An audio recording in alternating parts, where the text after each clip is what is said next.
happened before in at least Western politics. Usually a party that's about ready to contest an election contests that election. They don't just give up and dissolve themselves. But you had mass chaos because some people who were incumbent MLAs, as they call them in BC, not MPs or MPPs, those incumbent MLAs, some of them decided to join the Conservatives and run out of the Conservative banner because their party dissolved. But some of the candidates that BC United had nominated, some of them decided to run for the Conservatives, but the Conservatives had actually already nominated some candidates in those ridings. So there was this kind of weird awkwardness. As a matter of fact, there's actually a bunch of unaffiliated candidates. These are people who decided to run for BC United, and then as it dissolved, they decided not to run for the BC Conservatives, and they've just decided to run as quote-unquote unaffiliated, which is a bit of a unique distinction. Most of the time they just refer to themselves as independents, but unaffiliated is the same word, but that's fine. So this is the uniqueness of this election, where a lot of crazy stuff has happened, and you're basically seeing this BC Liberal Party completely collapse, be absorbed by this BC Conservative Party, and they are very competitive tonight, and there is a non-zero chance that they could win this election. All right, and at this point, Quito, what's your take on the whole scenario, whatever has transpired in the last 2 years? Please go ahead. Yeah, I guess the other half of that is what happened with the NDP. You know, since the last election, John Horgan stepped down. The NDP had a leadership. Former Attorney General, who was the Attorney General under Horgan, current now Premier David Eby, won that leadership race, was sworn in as Premier in November 2022, I believe. And so, you know, obviously facing some of the challenges of, you know, the post-pandemic, the housing crisis, opioid overdoses are record high in British Columbia especially. So he's had a lot of challenges during his tenure, and you know, now he's facing his first election as leader, although he's been premier for 2 years. This is his big test, and it's been a challenging campaign. It's been a very negative campaign, I would say, in many respects. And all of these top issues that you identified earlier, Yvedia, housing, cost of living, inflation, healthcare, public safety, especially in Surrey, has been an issue for a very, very long time. So I think on many of these things, the incumbent government doesn't have a great track record. And when we're seeing, you know, record turnout in the advance polls, over 1 million people voted in advance. I'm hearing latest reports from about an hour ago that about 59% turnout at that time. So we could be north of 60%. Traditionally, when turnout goes up, that's bad news for incumbent governments. So we'll have to wait and see. It's only 6 minutes until polls close, and we're going to see results pretty quickly. Yeah, to me also it looks like we're going to see the results very quickly. Roberto, why don't I come to you once again? What were the main issues in this year's elections? Yeah, I mean, as Quito had said earlier, obviously one of the biggest issues in every election we're seeing from coast to coast and worldwide, not just in North America, but in Europe and in America, is housing, right? I mean, fundamentally, that's a massive issue. We have issues about it. We're coming here live to you from Mississauga, a bit of a very expensive housing market in itself, but BC is another level on top of that, not even remotely comparable. Ridiculously high housing prices in BC, and a lot of people, there was some numbers that came released through the campaign that a lot of younger people in BC saw no future in BC and thought that it would be better for them to leave. This will be something that's really interesting for me tonight, and I'm sure Quito will echo this as well. Normally, in past elections, usually the younger voters tend to vote for left-leaning parties. In federally, we've seen them vote for Trudeau. In the U.S., we've seen them vote for Democrats. But tonight, and pretty much every poll is in agreement with this, our poll especially, but the other pollsters are pretty much in agreement with this as well, we believe that the younger vote is going to come out for the Conservatives, which is very unique. That is very, very rare that we've seen that they're going to win a plurality, possibly even a majority of the vote of voters under 35. And it speaks to their concern about their own future, that they're saying, we're not sure if the parties that are in power are representing us and are actually helping us, and they think that change is needed. That being said, that's counterbalanced by older voters. Older voters generally tend to be favoring the NDP in this election. Now, in any election, generally, older voters, older seniors and homeowners, they vote. They go and vote, and that usually helps incumbent parties. But we're seeing potentially record turnout tonight, and we'll see how that looks in just a few minutes. If the higher that number goes, the more nervous I think you have to be as the NDP. I mean, you've been in power provincially since 2017.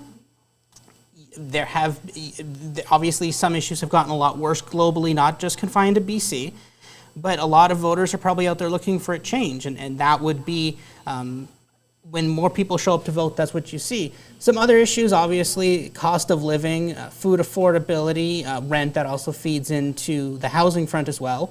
And also in BC, you're seeing a large issue of the opioid crisis.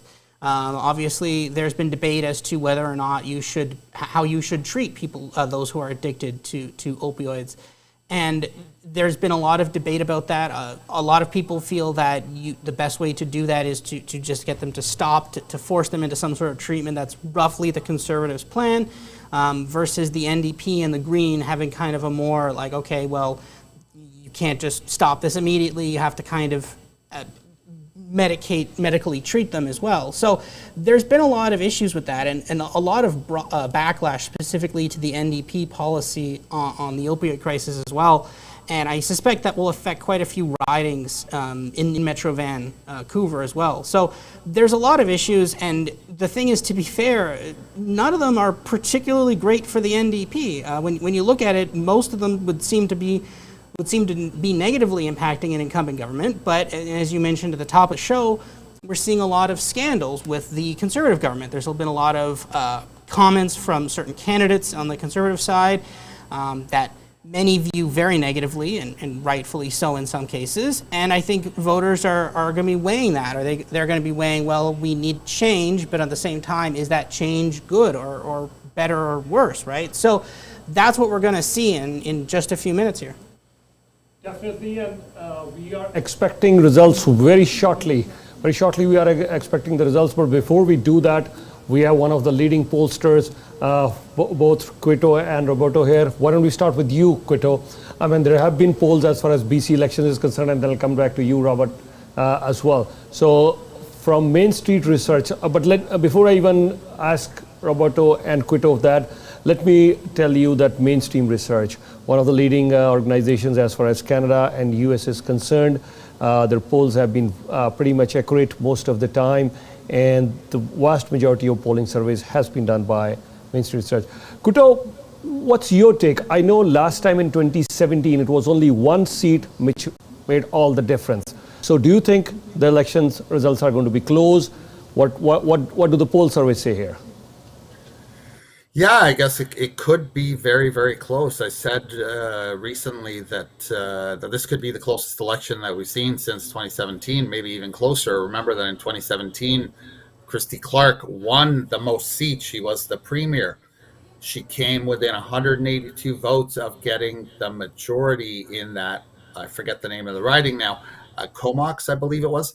And then under Andrew Weaver, Green leader at the time, won 3 seats. The Greens were doing very well. John Horgan, who was second place, came in, could form, get the confidence of the legislature, had between himself and the Greens a coalition government. Tonight, I think we could see something very, very similar happening where the Greens winning 2 seats, which is what our projections, most pollsters, most models have the projection of the Greens winning 2 seats.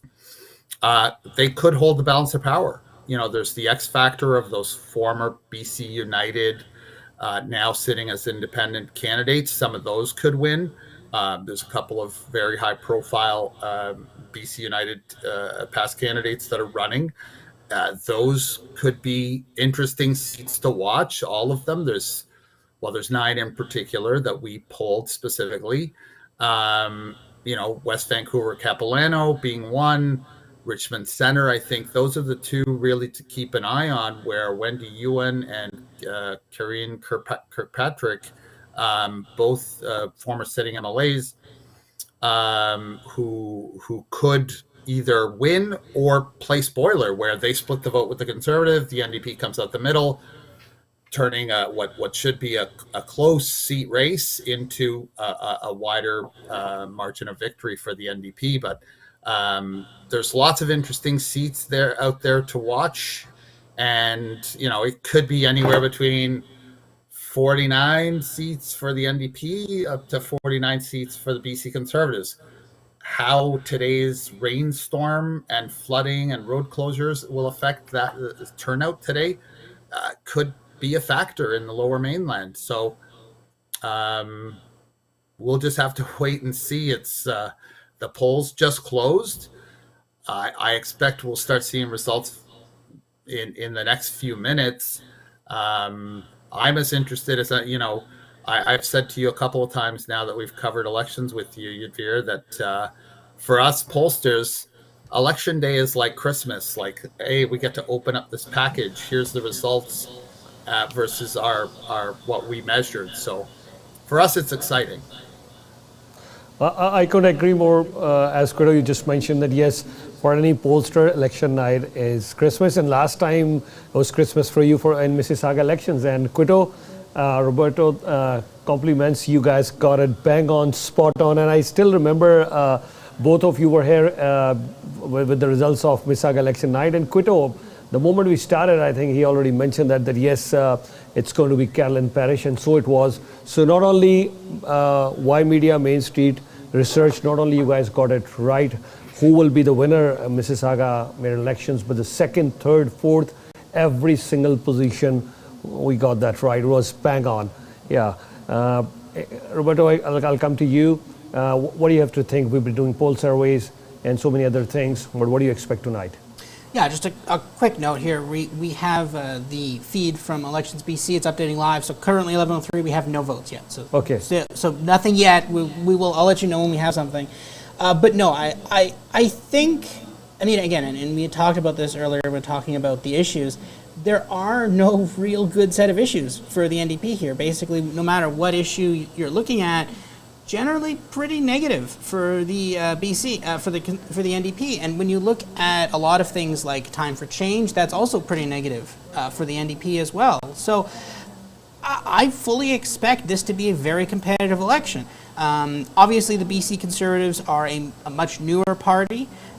So generally, when you're looking at a brand new kind of party like that, it's very difficult to build a massive operation required to win an election. Obviously, I think it would be no surprise to say that people expect the NDP to have a much stronger organization. So I kind of think that at the end of the day could matter here, right? I mean, we could be looking at, I think there's going to be several ridings within a couple hundred votes here. I mean, these ridings are very tiny. Oh, and we actually do have some votes, actually. Let me just... Yeah, so we are going to have some votes very shortly. We're going to show you the results, and I'll go to Quito, to your side once again. From 2017, we've seen NDP ruling there in BC. What do you think about the anti-incumbency, or you think the Conservatives, because last time Conservatives, they had just 1.9% vote. So Conservatives are building up. You don't have Liberals, which were renamed to BC United. So do you think NDP is still going to hold the advantage, or it's going to be more of an anti-incumbency this time? Well, look, our polls have shown the BC Conservatives leading throughout the election. We've been doing a daily tracker and following this race, doing a 3-day rolling poll. We've had the BC Conservatives leading throughout, and our final number was, BC Conservative by 3 points. But it's an inefficient vote, and the NDP lead in the Greater Vancouver area, which includes Surrey and Delta and all the other suburbs of Vancouver. That's where the NDP does pretty well. it's going to come down to the suburbs of Vancouver. Remember, Vancouver itself, Vancouver City, is only about 25% of the population now of census metropolitan Vancouver. Ultimately, there's a great desire for change out there. We've seen a series of change elections happening across Western democracies since about the spring of 2023. And certainly here in Canada, the one issue that we didn't talk about, which is if it's a referendum on the carbon tax, I think that's where the BC Conservatives have the advantage.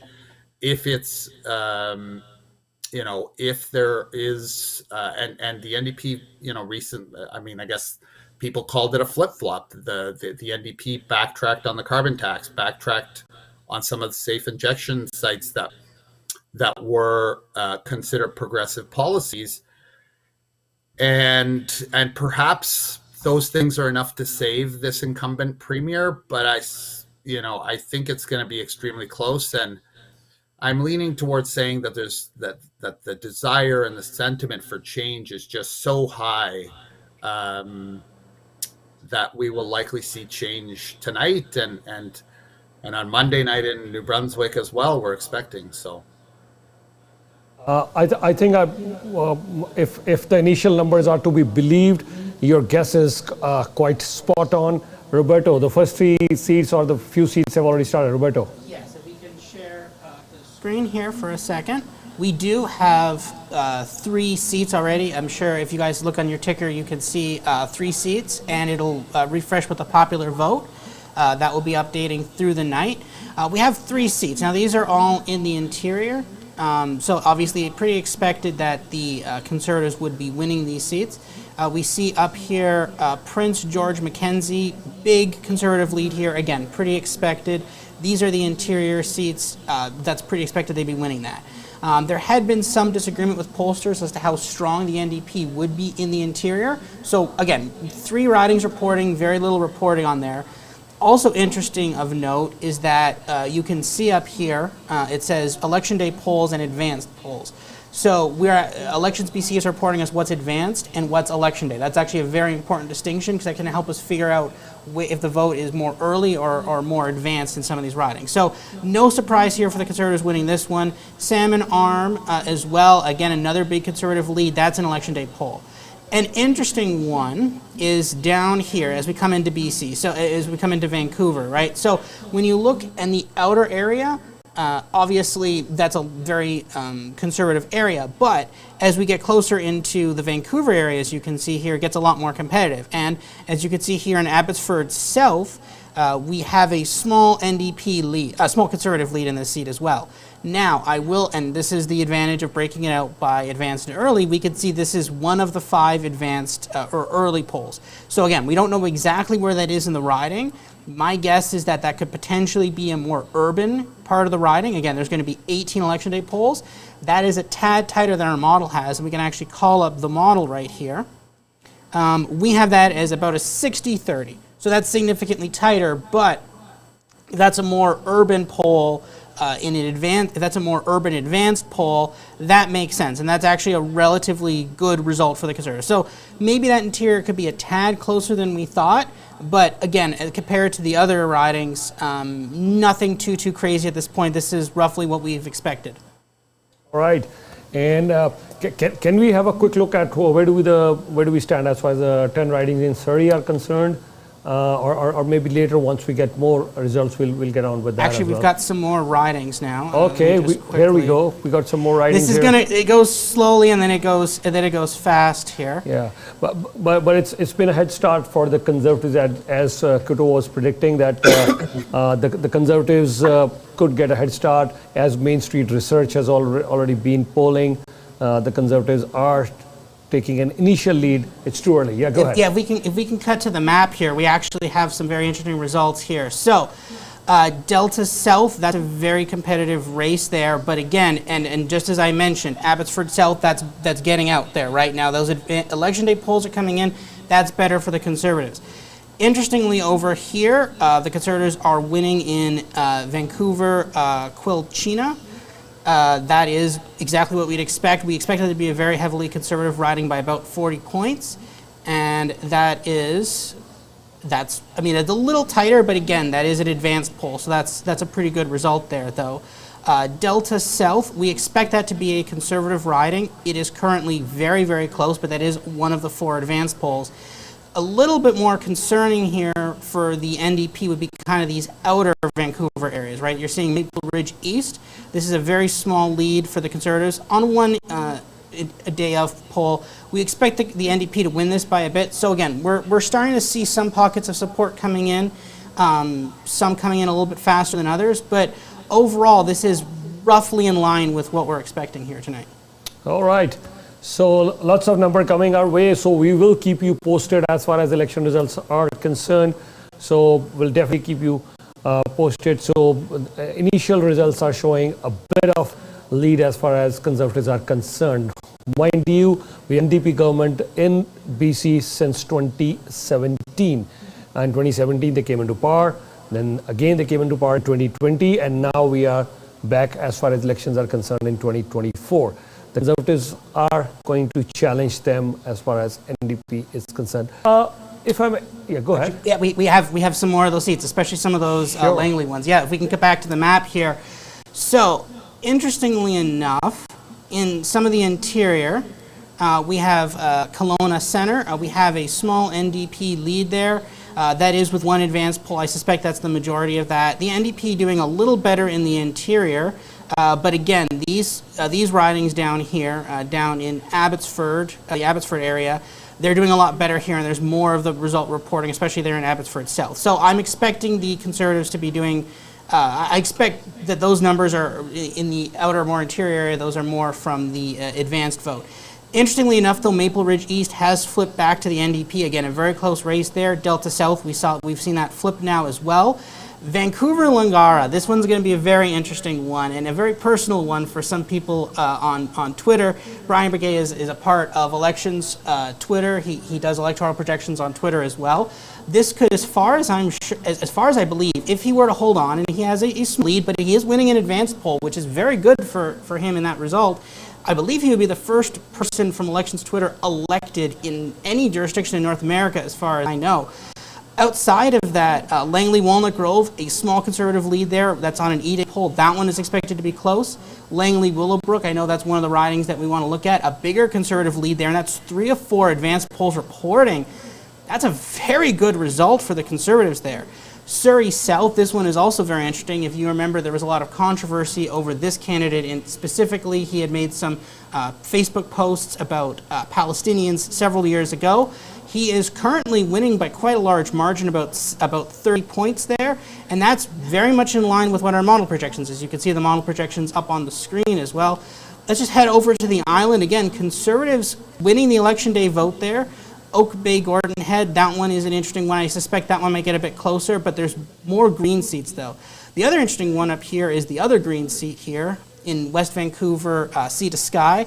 A little bit here, but a big green lead. They could potentially take a third seat, which would throw a lot of the map into chaos if that's what would happen here tonight.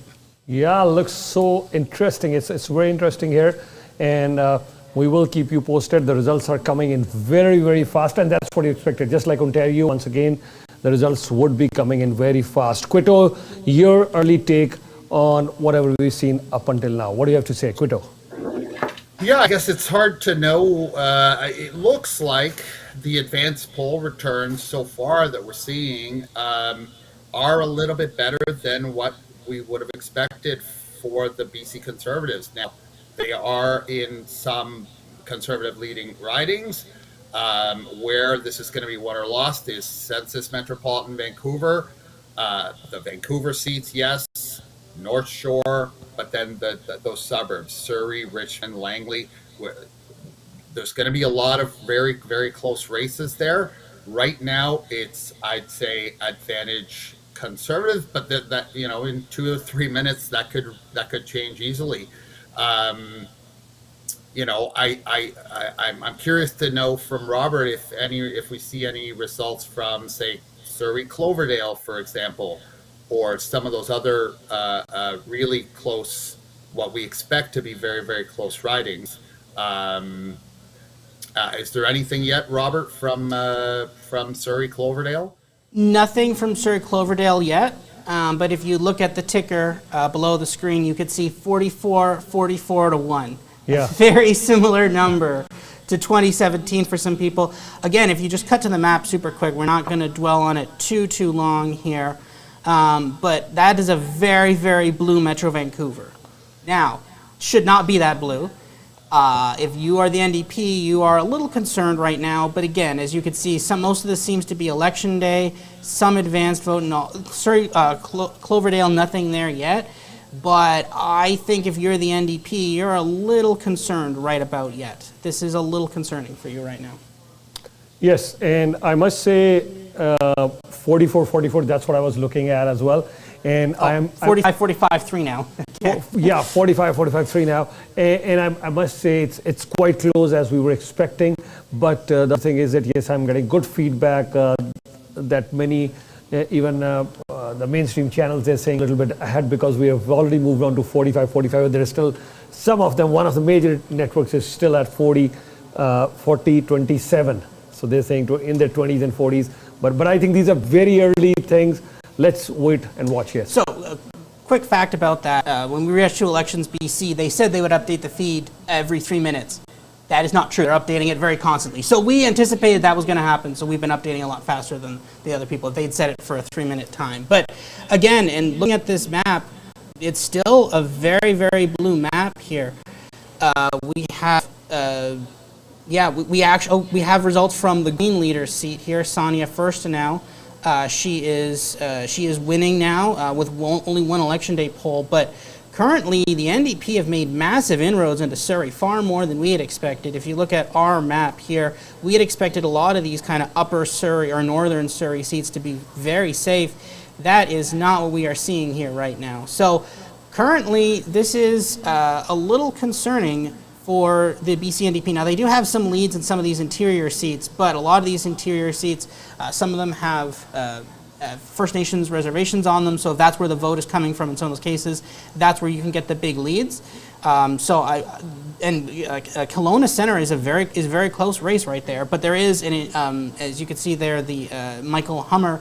He is, I believe, one of the unaffiliated candidates. He's taking 11% of the vote. That is definitely hurting the Conservatives there. So, again, very interesting results so far. It's a little early, but we've got some very interesting stuff here so far. Yes, I couldn't agree more. It's very interesting. So, Quito, I'll come to you. These elections, the kind of language that was used, it made a little bit, controversial election, if I may say that. And everyone targeted their opponents not only at the leaders level but also at the candidates level. So there was some very controversial remarks also made in this election. Quito, you have to say something about that? Yeah, I think looking at the results, at least the early results so far, it doesn't look to have hurt.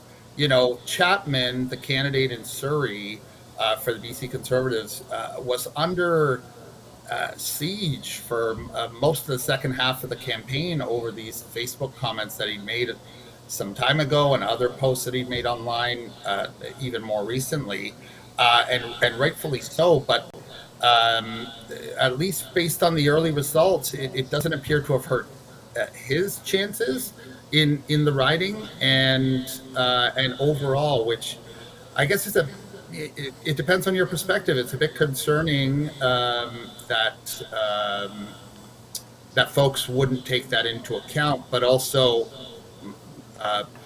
more broadly that political parties.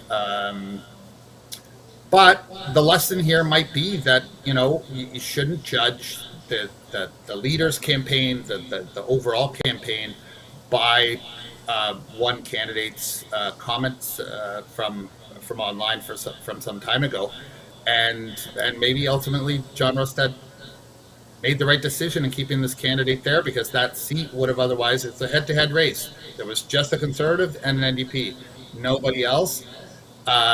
So it would have been completely ceding one seat, and now that we're seeing the seat count, at least until a few minutes ago, was tied,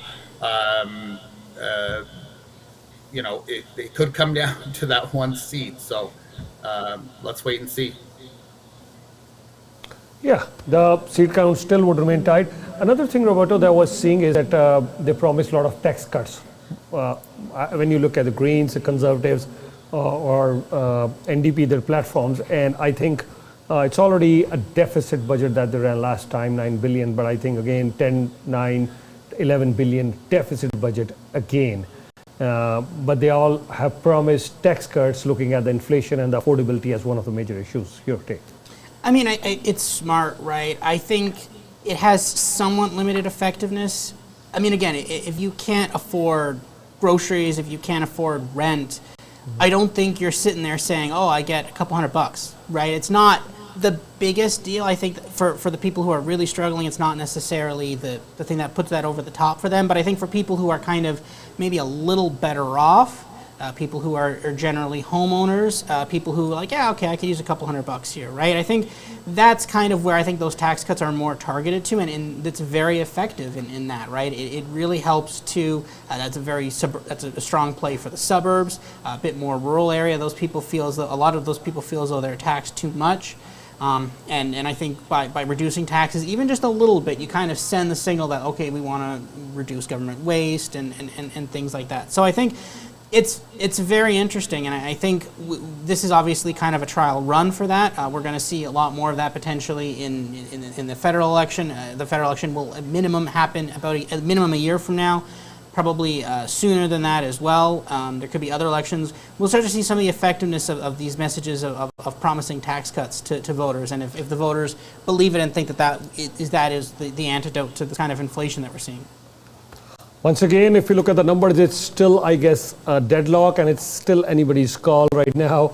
They're virtually, the parties are tied. I was just looking at it, 45, 45, and 3. So virtual tie, 45, 45, and 3. A little bit here and there, sometimes gets to 43, sometimes gets to 47, but more often than not, it's 45, 45, and it's a very close call for now, but I'm sure the numbers would change. I would imagine the numbers would change. Kuto, what do you have to say? Yeah, the popular vote right now is precisely tied. 44.6 to 44.3, and the seats are tied. I can't see what are. I imagine the 3 seats. The Greens are leading.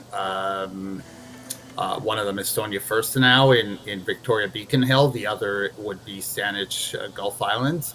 And I don't know which one is the third, but I notice the Green leader has opened up, now a pretty substantial lead.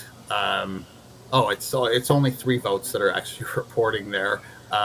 Is that correct, Robert? Is it just the one poll and 3 votes?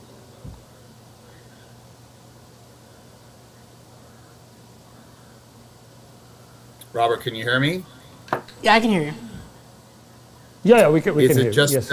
Is it just the one poll and 3 votes that is reporting in Victoria Beacon Hill? Yeah, if you actually come over to the map here, we actually have a pretty substantial amount of vote here. We have 9 of the 17 election day polls in, and 2 of the advanced polls in Victoria Beacon Hill.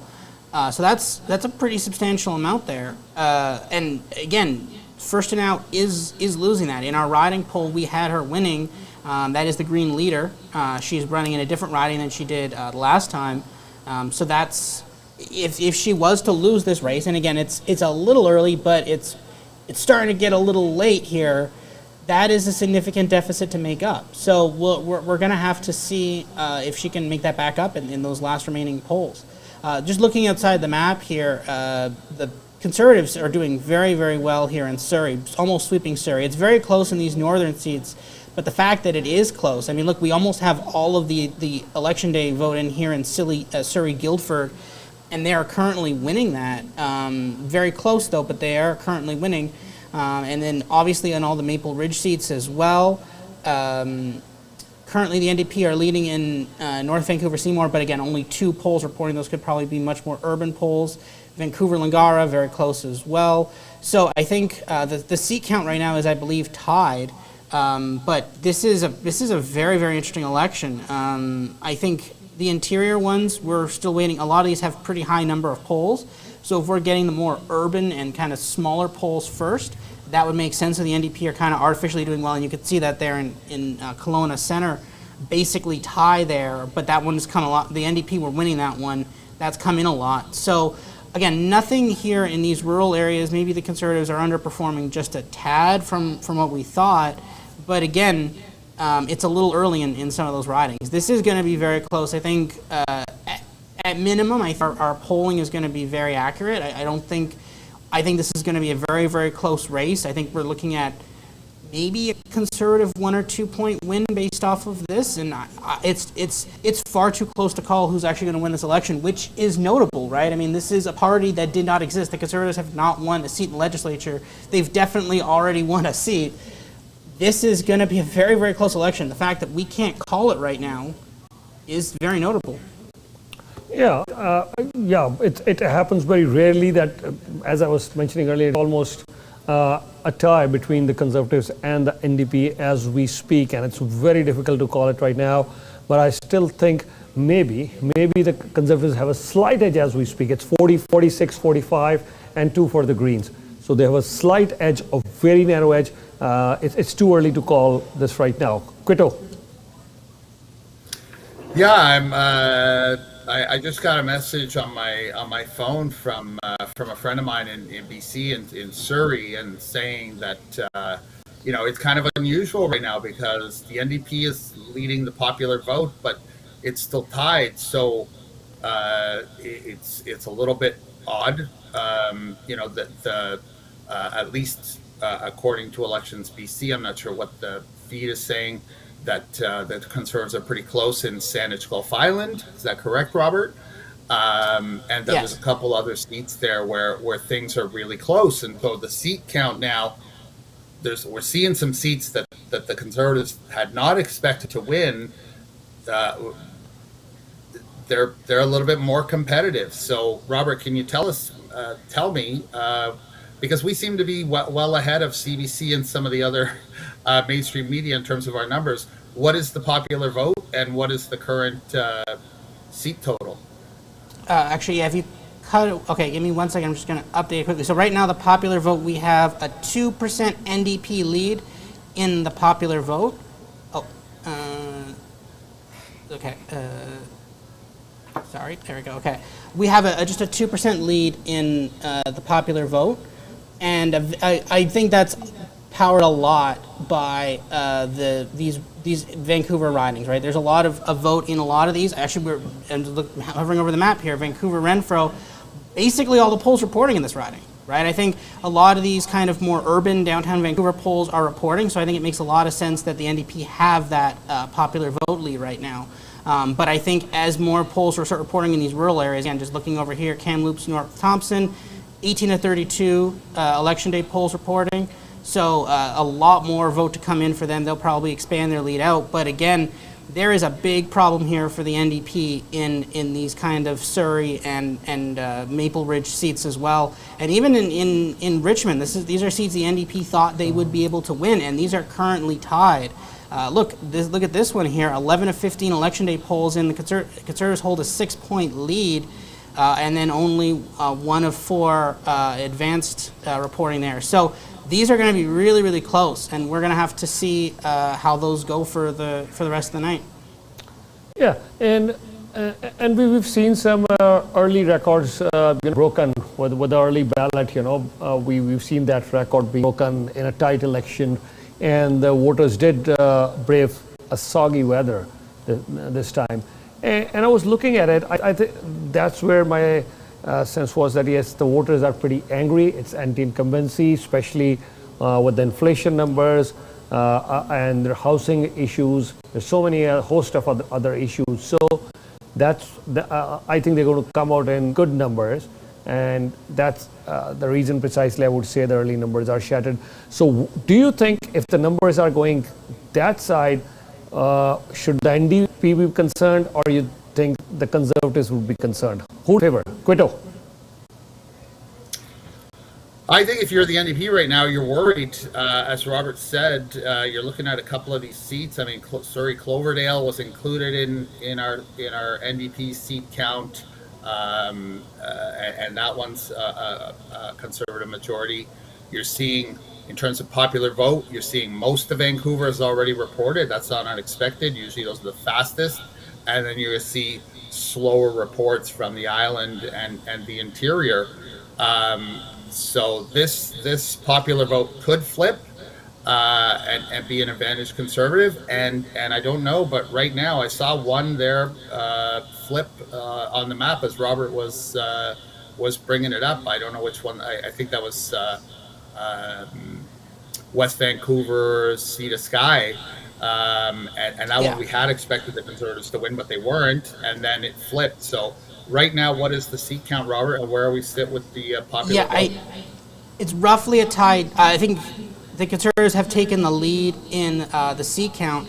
I just quickly updated the map here so we can actually see vote totals here, just to see how close some of these results are here. So 100 vote lead for the Conservatives here in Surrey Guildford, 40 vote lead in Surrey City Centre, a significant lead here in Surrey City North, almost a 1,000 vote lead there. That is not a seat that should have been any remotely competitive at all. So we are seeing some huge differences here. Surrey Cloverdale, again, look at that. Now very few votes there, 43 to 28, not a lot reporting there. But again, like 400 vote lead here in Maple Ridge East, 6 election day polls to report, 3 more advanced polls. Vancouver and Langara here, again, very close race, 300 vote there. Just coming down here to the Green leader here in Victoria, Beacon Hill, she is down 1,300 votes. That is, and again, there's only 4 election day polls left and 4 advanced polls left. She is in some trouble there. Wanda Fuka Malhat, that's a 100 vote Conservative lead. That I don't think we expected that at all. No, we didn't. We expected that to be an NDP seat. So there are some surprises in the seat results tonight. But again, you're looking at a 1,200 vote lead here in Richmond Centre. Most of the vote is in that one. Richmond Stevenson, 200 vote lead, no advanced polls there. So the NDP might be able to pull that one back. But overall, this is a really, really good night for the Conservatives. And remember, as I had said earlier, we expected a lot of those interior seats to come in. Kelowna Centre, only 100 vote lead for the NDP, only 1 advanced poll left, 7 election day polls left. I expect that one to flip. Kootenay Central and Kootenay Monash, those are NDP leads. We expect the NDP to win those ones. Just kind of zooming out here, also interesting up here, Nathan Cullen, a name that I'm sure a lot of people are very familiar with. He is currently leading, but his riding is one of those ones where it's very divided along geographical lines. He is currently losing, though. That is notable. But the Conservatives currently doing a lot better on the Vancouver Island seats than we had projected, and specifically in Surrey, where we have a lot of the polls reporting. This is very concerning, and I think we're not talking about a blowout NDP majority anymore. I'm not even sure if we're talking about an NDP majority anymore. I think they'd be very happy if they scrape through this night with a minority. But the thing is, though, with only 3 parties, you're either winning a majority or you're not, right? Like that line is a very, very thin line to walk. I think I'd much rather be the Conservatives right now. Yeah, I couldn't agree more. I guess the Conservatives are now creating some sort of lead here, and you're right. I think the NDP would only be looking for at least to stay as many seats as they could gather, so that at least they stay in the opposition, but with some close numbers. That's what NDP is looking for. So the news from here, Ymedia, Main Street election night, is that the Conservatives have now started picking up some lead. It's 93 seats. You need 47 for the majority. They are in the majority territory right now, 47, 48, 49. That's where the Conservatives stand right now. And as far as NDP is concerned, they're around 41, 42, 43. They did touch 45 for some time, but I guess now the lead is widening. Whether it was the opiate crisis, whether it's the housing, inflation, ER closure, so many issues and British Columbia. That'll be talking. But why don't we talk about some specific ridings? I want to show some specific ridings on the full screen, and I'm going to tell my technical team we did send some of the ridings. I wanted to watch some ridings. So, and I'll request Roberto if he can tell me what's going on with these ridings. So we'll show you on full screen, and I'll request Roberto if he can keep highlighting. Okay, here's the riding Kamloops Center. Kamloops Center. What do we have at Kamloops Center? It's Kamal Garewal, Peter Milliber, and we have Randy Sutherland there. So where are we seeing this riding? So this is Kamloops Center, and Kamal Garewal, Peter. Yes, so he is currently, the Conservatives are winning this one 10,000, 2,300 to 8,300, so they got about a 10-point lead in that riding. 13 of 16 Election Day polls are reporting. 4 of 6 advanced polls are reporting. Kind of seems a little over there, but again, it's a slightly smaller number than we had thought. Green's clearly in there as well. Looking at our projection map there in Kamloops Center. Yeah, at this point, Kamal Garewal is behind. She's almost 10 points behind. So Kamal Garewal is behind right now as we speak in this riding. So Kamal Garewal from Kamloops Center, she is behind. So Conservatives are ahead right now. And so we'll quickly move on to the next yes. riding. We'll quickly move on to the next riding. These are some key ridings that we wanted to discuss with you. Yeah, Kelowna Mission. Kelowna Mission, it's Harpreet Badwal for NDP. And where are these people standing? Yes. Yeah, this is getting real late, real fast here. Almost basically a 1,800 lead, 4,100 of 2,400. Large Conservative lead in that one. 18 of 11 advanced reporting, 1 of 5 advanced reporting. Again, we'll have to see where the advanced vote comes in, but that's a pretty big lead for the Conservatives in that riding. And just looking at where we had that one, we had it 51-25, 51-30. That's roughly in line with what we had. Okay, so Conservatives in this riding once again. No, the previous one, just for a minute. Just for a minute, yeah. So Kelowna Mission, we have Harpreet behind from NDP. The Conservatives are leading. So in this riding, we'll go to the next riding now. So here we have the next riding now for you, Langford Highlands. So what do we see here? We have Mike Harris, Ravi Parmar from NDP, Mike Harris from the Conservative Party, and we have Aaron Castles from the Green Party. What do we have here, Robert? I'm just trying to find it here. Yeah, this is on the island? Yes. Yes, okay. Yeah, we have it. So currently the NDP are leading by about 700 votes, but it's very close. But that is all of the Election Day has reported, but none of the advanced has reported. Okay. So that's probably going to end up in the NDP column tonight. Ravi Parmar is leading by 700 votes, but we still are waiting. It's quite early to call this riding right now. We'll quickly move on to the next riding. So we have Langley, Willowbrook, Jody Tour. She was leading earlier from the Conservative Party. Jody Tour, she was leading earlier. What do we have right now? Andrew was trailing behind. Yeah. Yes, and she is still. She is losing by about 600 votes right now. 9 of 15 Election Day reporting, 3 of 4 advanced reporting. It's not looking good for Jody Tour is in good shape. Yeah, not looking good for the NDP there. That is a riding they hold. The NDP Conservatives are looking really good in that riding. Conservatives are looking good in this riding. So Jody Tour, we thought she could hold on. Because the Conservatives are leading in most of the ones, but here Jody Tour, she is trailing from the Conservatives. NDP is leading. So Andrew Mercer is leading from here. We'll quickly move on to the next riding. So here we have North Vancouver. Simmer, you were talking about this riding earlier? Yes. Yes. So what do we see here? Yeah, so currently the NDP have a big lead in this one. This is kind of a bit of a surprise. We didn't expect this to happen, but it is 14 of 20 Election Day polls. Just looking at this riding, you can see it's a pretty large geographical riding. I suspect there's probably a good number of urban polls there, and then there's more rural polls. I suspect, based on which numbers we're getting right now, that could have a huge impact on it. That's about a 3,000 vote lead. This one would actually be a relatively large upset. Looking at where our model had this one, we had this one as a pretty close race, but we did expect the Conservatives to win it. So that is a little bit of a surprise, but not the biggest surprise of the night so far. The biggest surprise of the night so far has definitely been Surrey. Okay, and we'll quickly go on to the next one. This is Surrey. Now we're talking here. Okay, North Vancouver. We saw this was North Vancouver, where we just spoke about North Vancouver. We'll quickly move on to our next riding.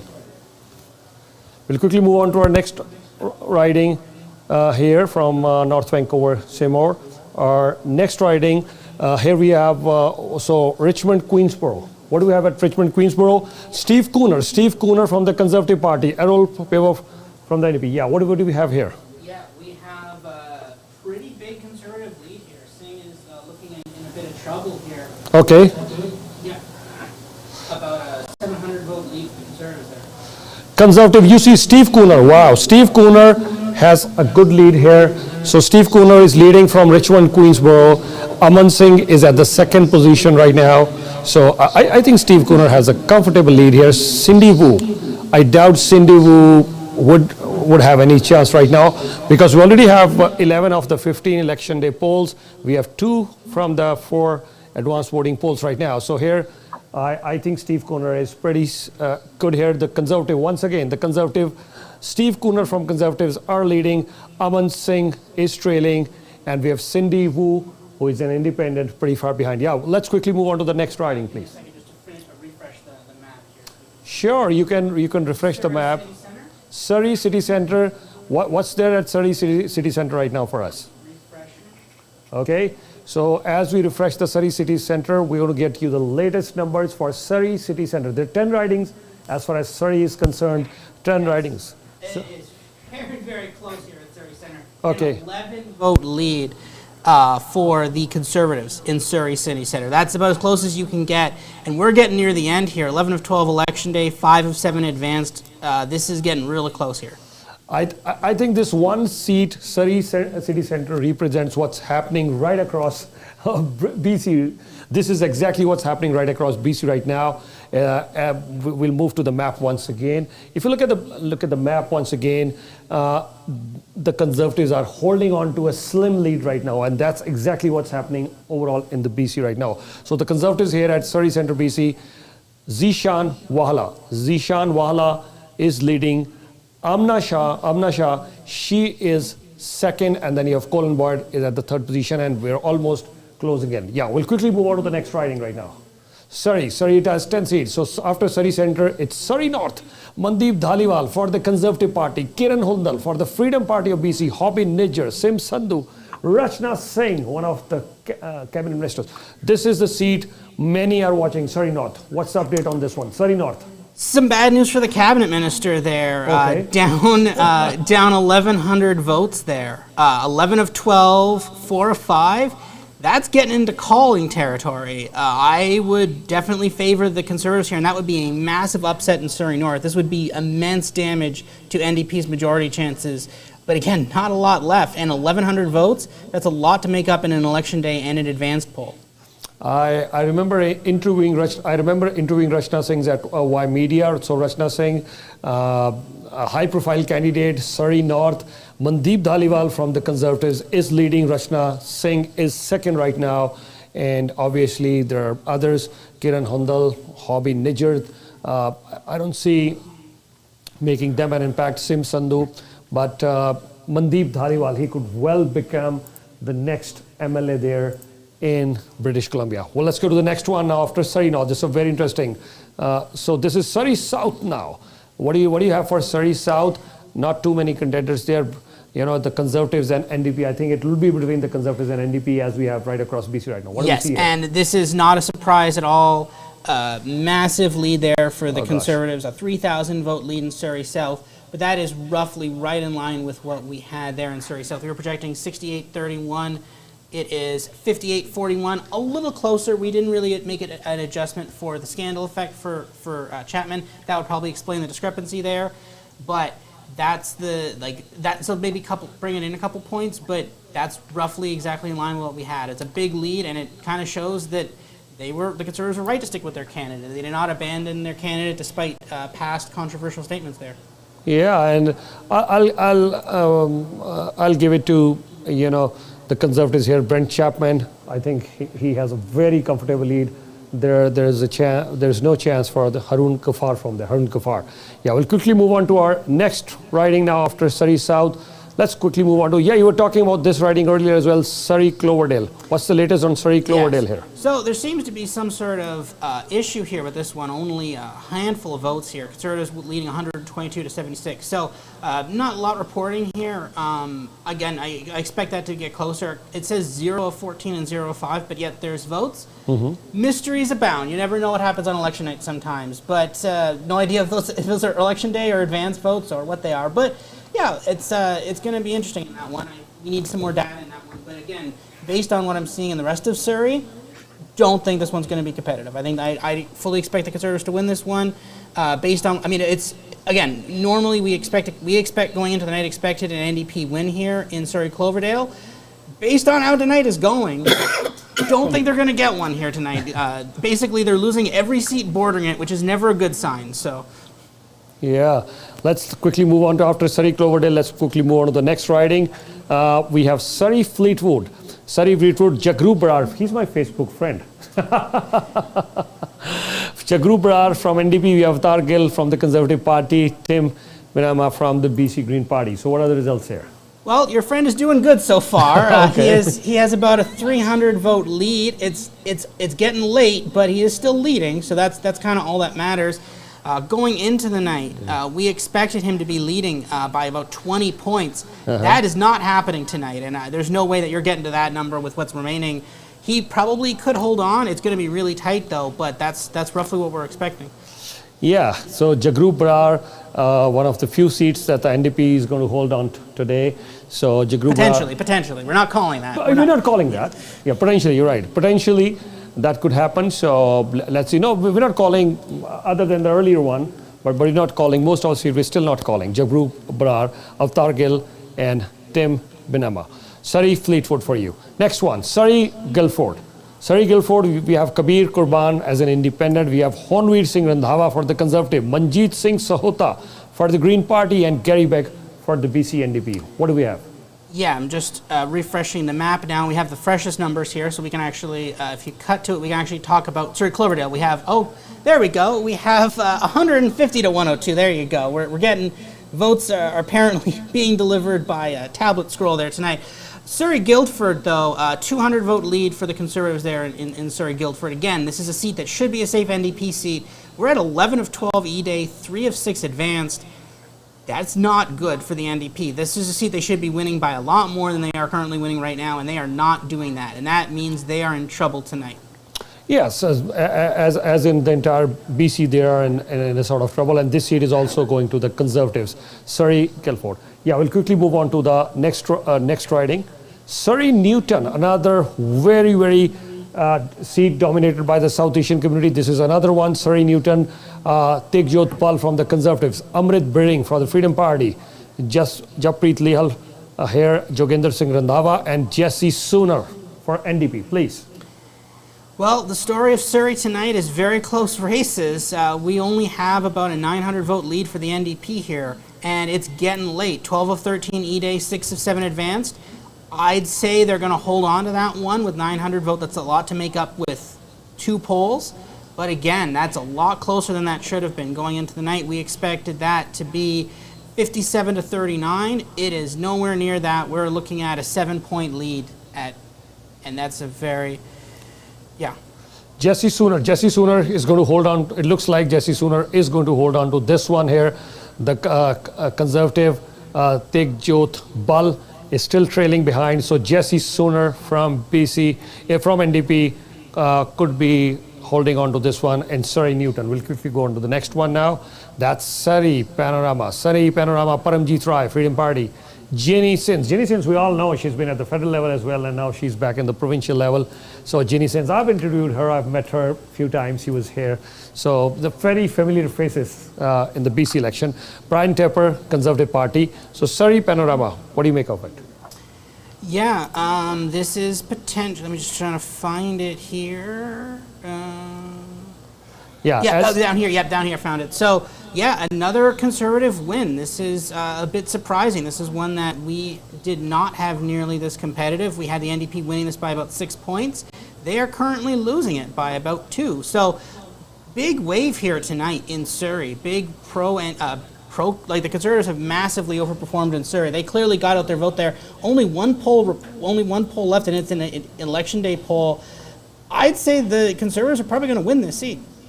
Yeah, to me also it looks like same. Jenny Sins, I think she's in a tight spot here, and let's see if she can really come back from here. But it looks very difficult for Jenny Sins. I don't think so she can come back from here. So we could see Jenny Sins losing from here, and Brian Tepper from the Conservatives getting on this seat. Wow, what an amazing night we're witnessing. Next one. It's Surrey Serpentine River. Surrey Serpentine River, once again, Baltej Singh Dhillon from NDP, Linda Hepner from the Conservatives, Jim McMurthy he's an independent. Please. So what do you have here? 1 second, I'm just trying to talk to Keto. Sure, Surrey Surrey Serpentine River. Here we go. Yeah. So we have about a 500 vote lead for the Conservatives there. Again, not expected. We expect this to be an end. Actually, no, we did expect the Conservatives to win the seat. Actually, about a 3-point Conservative lead, and that's actually basically exactly what they have. 12 of 13 advance. 12 of 13 election day. 5 of 5 advance. I just want to quickly point out, if you talk about it, the seat count is very, very close. If you just go back to that to the seat count, let's go back to the seat count. The seat count is on the bottom ticker there. Cut to the riding list of the candidates there for a second. Yeah, let's go back to the seat count right now. So what do we have? The seat count. Seat count is 46 NDP, 45. Oh no! Oh, just an update on that now. 48 NDP, 43 Conservative. So the NDP seem to have taken a lead in the seat count. Let me just see where that is. Very interesting, very interesting. While you look at the seat count, I'm going to get Quito here. Let's see what he has to say. Quito, you're witnessing this. It's a seesaw battle here. Quito, it's a seesaw battle. We had the NDP a little bit taking the lead, then the Conservatives for quite some time. NDP are catching back again. The seesaw battle, it's very interesting. Quito, your take. Yeah, I guess I thought we would know by now. It's with all this electronic reporting, we're almost an hour in and we still don't know. The seat count keeps flipping back and forth. I will note that the vote share is tightening up, but that the NDP is taking a seat advantage. So it's odd. Earlier when the NDP had a 2+ point advantage, the Conservatives had a seat count lead, and now that that's shrinking, it's about a point right now on popular vote. Now the seat count has reversed. We're seeing a lot of surprises here. Some for the Conservatives, but also a handful for the NDP as well. I think West Vancouver. Capilano is a surprising blowout for the Conservatives. For example, we expected that one to be relatively close. Richmond Centre, we expected to be pretty close, and potentially for Wendy Ewan to play spoiler, and that one seems to be a runaway win. On the flip side, the NDP, beating Sonia Furstenau in Victoria Beacon Hill is a surprise for them. It sounds weird to say at 11:54, but it's too early to call this right now. We'll have to wait and see what the rest of the votes, the last few votes that come in, the last few ballots per riding. So it's certainly the most exciting election I've seen in a very, very long time. I'm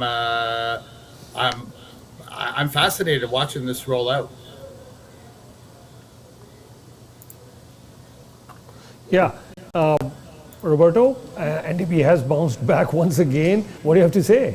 Yeah, I mean, it's very close, 48-43. They do have currently a 2-point lead in the popular vote. Again, there is still a lot of stuff remaining in a lot of seats. I think a lot of seats are very, very close, though. I would not say, if you're the NDP and you're sitting at 48 right now, I'm still not particularly comfortable. They are leading in Kelowna Centre, but very, very narrowly, 54 votes in Kelowna Centre. One election day, one advanced poll reporting there. That could decide alone whether or not this is a majority government or not. They also currently are leading in Vernon-Lumby, but there's 2 election day polls and 1 more advanced. Again, we don't know where that is. If that's a rural poll that with only a 500 vote lead, that is potentially surmountable depending on where those election day polls are. Again, Surrey, NDP have clawed it back a little bit, but there's still a lot of damage done specifically in Surrey North here. On the island, the NDP have taken the lead in a couple of these seats. Again, the fact that Sonia Furstenau is not winning her seat here in Victoria Beacon Hill, that is really helping the NDP. That's every 1 seat is going to count here, right? With the majority line of 47 and you're at 48, this gets really, really close. We're very close, potentially. Like, I think some of the seats that the NDP have flipped at the moment, I think some of them might come back, but it's going to be very, very close. I think the majority, and is roughly what we had expected, right? We did actually have the NDP leading in our seat count. We had it 46, 45, 2. I think we're going to see something very, very similar to that at the end of tonight. North Vancouver Seymour, that's a pretty big surprise. A huge lead for the NDP there. And that one is getting real late there. I think the NDP might pull that one out, which would be an upset, but there's a lot of other upsets we're seeing across the board. So this is going to be potentially a very interesting election night, and we're an hour into this, and it's still too early to call. Yeah, we are almost an hour into this one, but as you're mentioning, too early to call. But can I say, Roberto, I think it's slightly tilted towards NDP, I guess, as we speak. Actually, the popular vote has actually tightened now. It's tightened a little bit, okay. But not a lot. But again, still that 48, 43, 2 seat count. So it's moving around a bit. I suspect there are probably still a lot of rural polls that are probably going to come in for the Conservatives. That'll probably tighten that up. Again, we say the NDP are leading in the popular vote. It's only 200. Actually, no, it's only 20,000 votes. It's only 20,000 votes right now. So right now, the seat count, the popular vote is about 600, 60,000 for the NDP, 64,000 for the Conservatives, 130,000 for the NDP, and then for other. Again, we expect about 2 million votes. Say we're about 1.5-ish in 500,000 votes. There's still a lot to come here, and a lot of those are just separated by just a couple hundred votes. So we are far from done here tonight. Yeah, I couldn't agree more. Kuto has to say something. Kuto, go ahead, sir. I just look. There's 2 seats, the 2 closest race right now. There's a 1 vote lead in Surrey City Centre for the NDP. Kelowna Centre is a 49 vote lead for the NDP. And in Coquitlam, Burke Mountain, it's a 249 vote lead for the NDP. So the Conservatives are 300 votes away from being 47-44. And then, this one is not unusual. Courtney Comox, the Conservatives have a lead of 194. And Maple Ridge East is also very close. And just as I was talking, Surrey City Centre flipped back to the Conservatives. So we're going to see a couple of these, and it's tightened up now. Kelowna Centre, it's just 40 vote lead for the NDP. We're seeing some really, it's going to be, we're now sitting at 47-44 for the NDP. There's still a lot of votes to see, and that popular vote number keeps shrinking. It's now down to 0.9%. Still, I honestly did not expect this to be this close, and I guess we're going to be here for a little while longer, Yudvir. I hope you had an extra coffee tonight. Sure. The coffee machine is definitely available, and yeah, I think we'll all have another cup of coffee before we really would be able to call this election. And I think as we speak, it's a very close election night. But I still think, Quito, you're right. Things could, come back for Conservatives. But I still think it's leaning a little bit towards the NDP as we speak. There are quite a few votes still left to be counted. 500,000 or 400,000, 500,000? Something like that, yeah. Something like that. 400,000 to 500,000 votes still to be counted, but they've already started calling out or declaring like victories in a few of the ridings that we see, few for Conservatives, few going the NDP way, but still NDP is riding. The popular vote, the NDP were behind earlier, now they're ahead, but they weren't that far behind NDP, the popular vote, when you look at that. No, it's about a 1.5 point NDP lead in the popular vote right now. I suspect there's some more conservative leaning areas out. So I expect that to tighten a little bit. Again, it's only a 30,000 vote popular vote lead. There's a lot more to come, so I think that will kind of flatten out. Another point I will say is that currently the seat count you can see on the ticker, 47-44-2. Yes, that's an NDP majority. Nominally, though, at that point, someone's sick for the day, you lose your majority, you have a by-election somewhere. Every time there's a by-election now, the majority is on. Like, anytime there's a by-election, you could be having an election, right? The government could fall, right? So it's going to be very, very interesting. I think we are looking at a point where this is still too close to call. At 47-44, even then, you can't really say definitively one party has complete control, because at that point, if anything happens to one MLA, it's a hung parliament. Yeah, it has been like that for NDP in 2017 as well. But then 2020, the elections were different. But this time, here we are once again.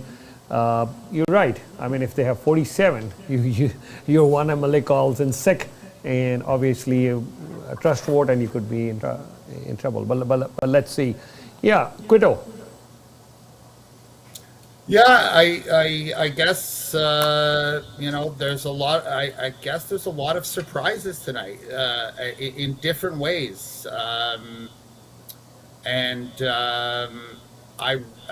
at this point I think there's about, by my best guess, around 300 to 350,000 votes left outstanding to report.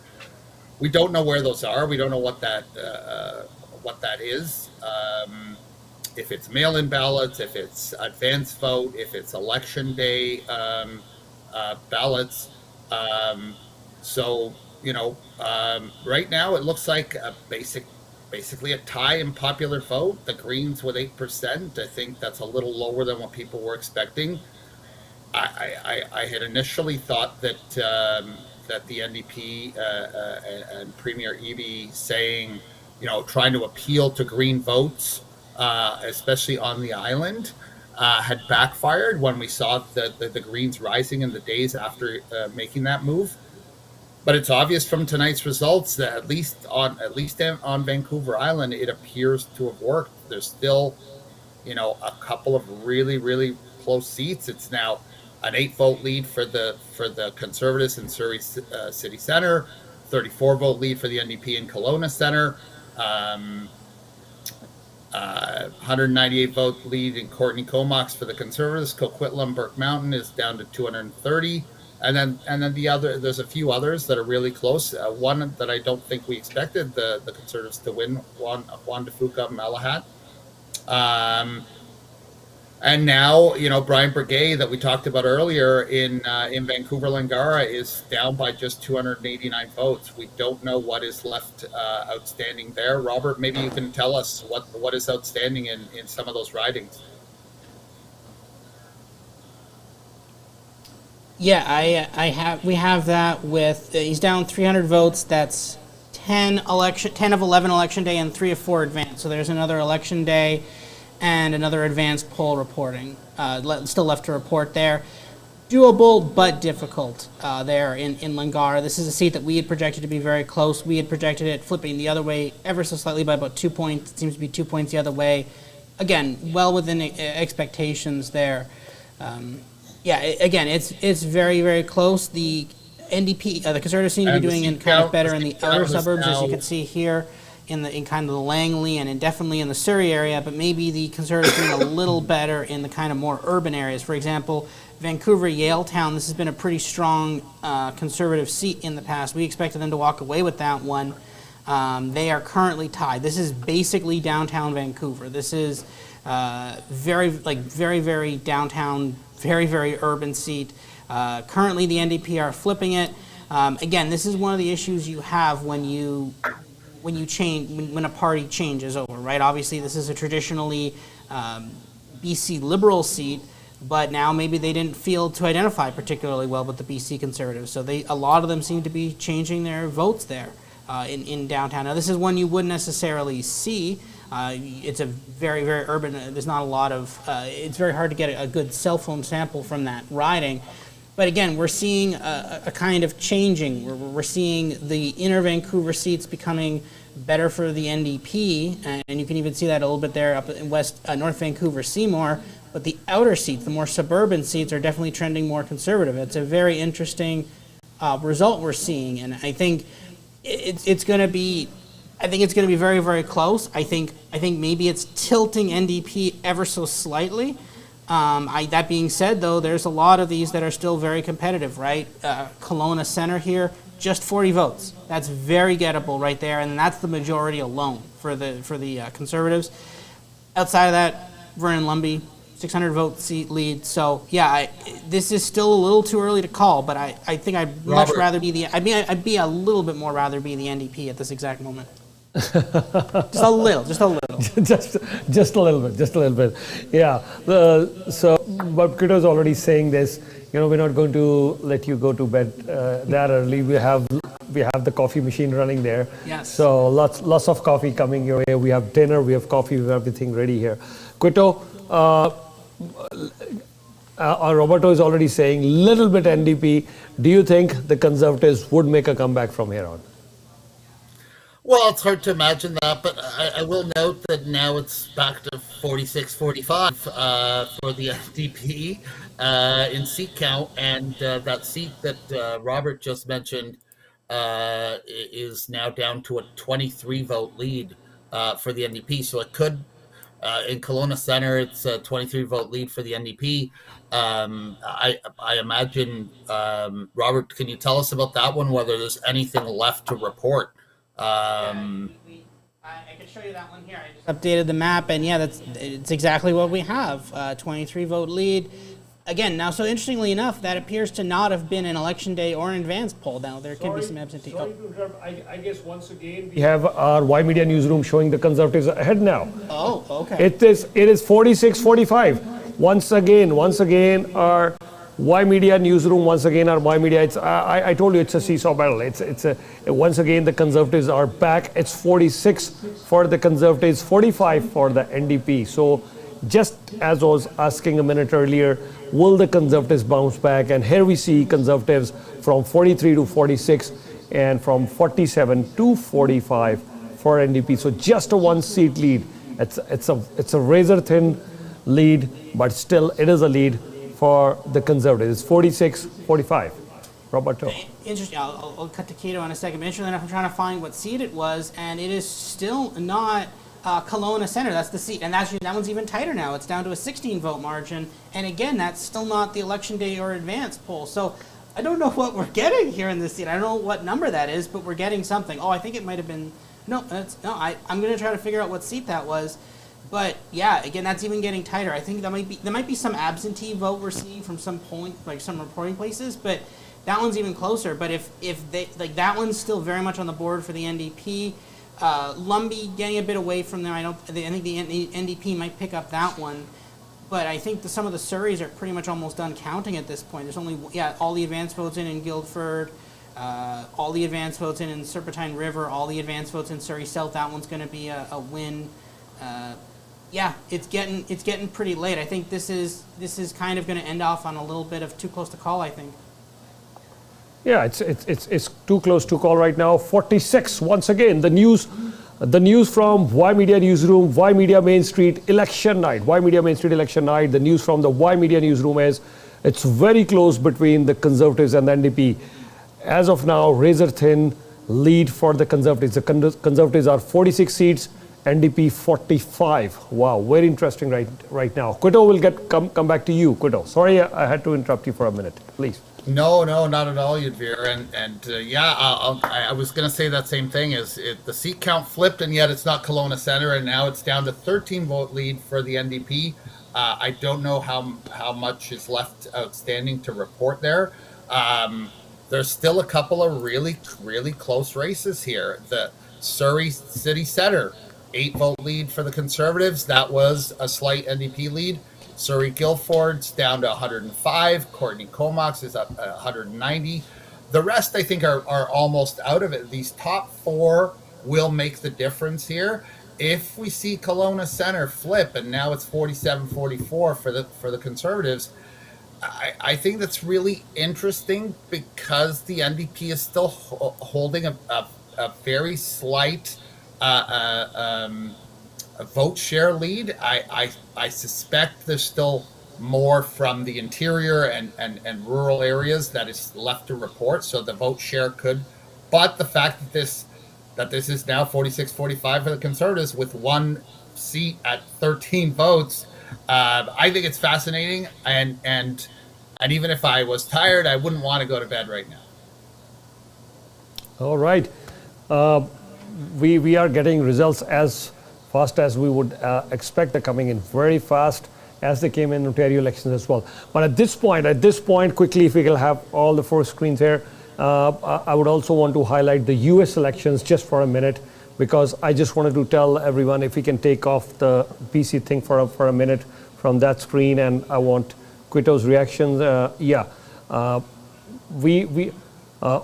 would like to announce that we will be covering the US elections, Ymedia election night, 5th November. So mark your calendars. I'm sure everyone has done that already. But in case you haven't, 5th of November, US election night, Ymedia Main Street election night, right here on Channel Y.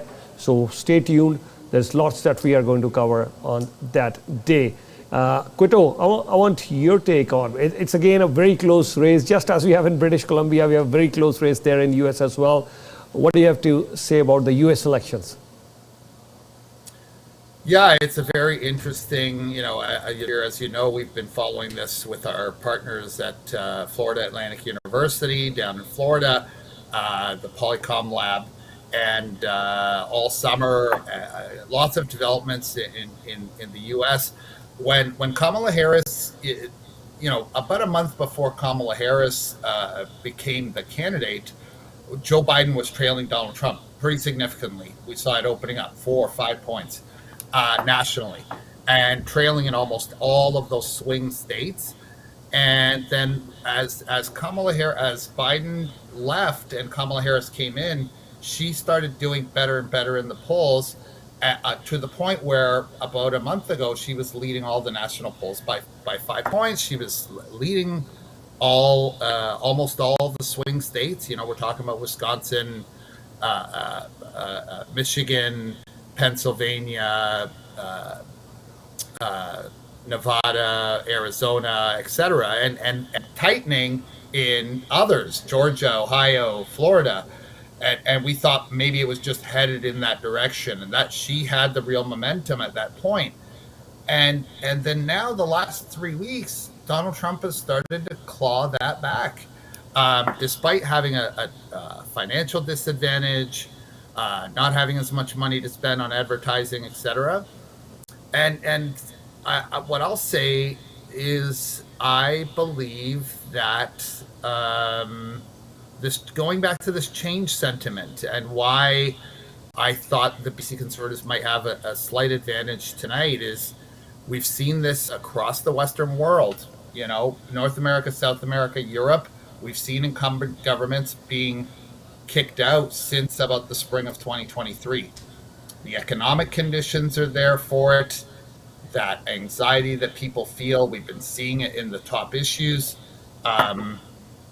They want change. And in this case, Donald Trump represents that change. I think that Kamala Harris had an opportunity to come out and be a change agent.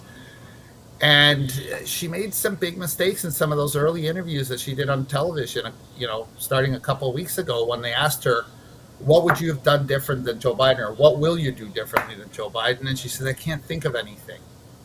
And that's a big mistake, I think. And she's, we're seeing now in some of those swing states, slowly but surely, starting to trail in Wisconsin, Michigan, Pennsylvania, etc. Some of those get out of reach. She doesn't need to win all of them to win the Electoral College. But she needs to win some of them for sure. And so that's where it's going to be won or lost. And we're going to follow it right to the end, just so we still have some battleground states that are coming out. Our next national poll is in the field right now. And again, it's going to be a very close election, and we're just like this one, we're following it end to end. All right, Roberto, your take on the U.S. elections. Once again, we'd like to remind all our viewers, we are going to cover U.S. elections. We are going to cover U.S. elections. Mark your calendars, November 5th. We're going to start here, Ymedia Main Street, election night. Roberto, U.S. elections. Yeah, I mean, the U.S. are always close, right? I mean, some of the most historic elections, Florida 2000, 2016, 2020, U.S. elections are crazy and always very, very close. I think one kind of part about this, and Keto hit on it a little earlier, is that there's very few examples of a previous incumbent, someone who was president, or even expanding it out to the rest of the West, prime minister. There's never been someone who was prime minister or president, lost re-election, and then ran again. There's very few examples of it. The most recent example is actually Pierre Trudeau, our current prime minister's father. He lost a government, and then there was a snap election, and he won a majority. The next closest example back from that was actually Winston Churchill. He lost the 1945 election immediately after World War II. In the UK, they have a wartime parliament. They had to have an election immediately after World War II. He lost that election, came back in 1950 and won a majority there. I think it's not really discussed the fact that what happens if you are the leader, you lose election, someone else replaces you, and then things don't go as well, right? I think there is something to that when, and you see this a lot in the polling and the numbers, where people are like, you know what, things were better when Trump was president. Things were cheaper, houses were cheaper, in a lot of cases, gas prices were cheaper as well. So you've got a lot of people saying, you know what, things were better before, and I'm going to vote for him. There's not a lot of examples of whether or not that actually works or not, but the two examples that I highlighted, which are kind of the only two examples of that happening, both of them actually went on to win. At the same time, you have Democrat senators massively overperforming Harris on the generic on the ballot, specifically in Michigan, Wisconsin, Pennsylvania, more so even in Nevada and Arizona. So there's a lot of questions as to how this is going to go. I expect the presidential race to be very, very close. It's going to be decided almost completely by Michigan, Wisconsin, and Pennsylvania with those three states. Some other potential options, North Carolina is a potential option as well, but Georgia and Arizona seem to be fading in the most recent days. Nevada, always a perennial toss-up. But this is the thing, it's going to be a very, very close election, and I don't think, at this point, I cannot definitively say who I think is going to win the presidential election, and that's not been true for 2016 or 2020. People at that point in time had a much better feeling for it. Just to kind of give an illustration of how crazy this election so far has been, Donald Trump right now is very clearly favored in Florida. That's not in any way breaking news, but it's the first time he's actually ever going to be favored in Florida, which is his adopted home state. That's how things have shifted to Trump here. In 2016, Hillary Clinton was favored to win Florida. Trump won it. In 2020, Joe Biden was favored to win. Again, very narrowly, but still favored. Trump won it. He is now massively favored in Florida. That just shows you how much things have shifted in just the last 4 years, and how much more popular, it appears at least, Trump is now than he was even just 4 years ago. All right.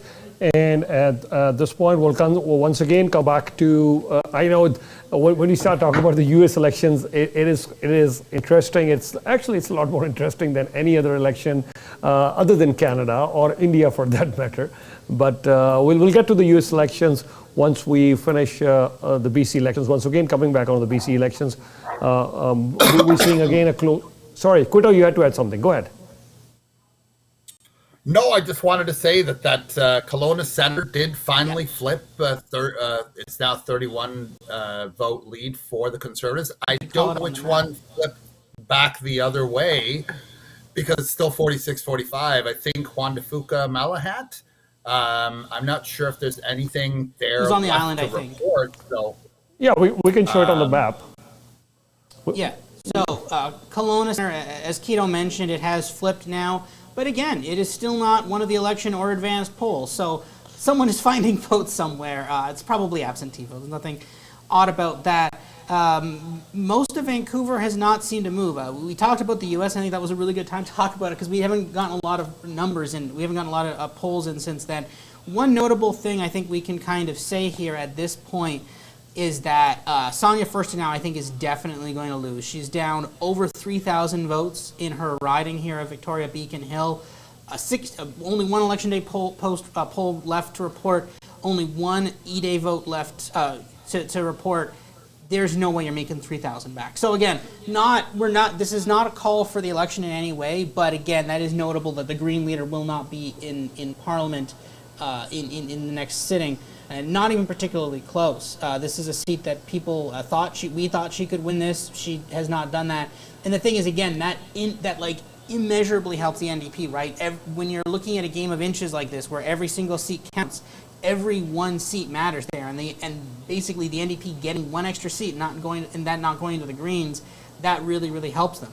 That being said, the Greens are still at 2 because they are actually currently flipping West Vancouver seat to Sky. It is still close. They have a 600 vote lead, but with only one E-Day and one advanced poll to report. Pretty close. Looking at some of the other ones, again, still no riding here is 100% in yet, at least not that I'm seeing. But again, Surrey's and the Conservatives are still holding their lead in the Surreys. They almost sweep Surrey with the exception of Fleetwood and Newton. Langara still very close, 300, but all the advanced is in. So there's now only one election day poll left. Let's see if that can eventually flip it. Outside of that, I think Vernon Lumby is still left. The 600 vote lead there. That one could still close, but we'll have to see if there's enough to flip it. But again, we're at a point now where it's getting pretty late in the night. A lot of these ridings are almost 100% at this point. We're only waiting for one or so poll, and it's questionable exactly how much is left in that one poll as it reports. Wow. So I would still say it's a very close call. And I was just, I'll start with you, Kudo, this time.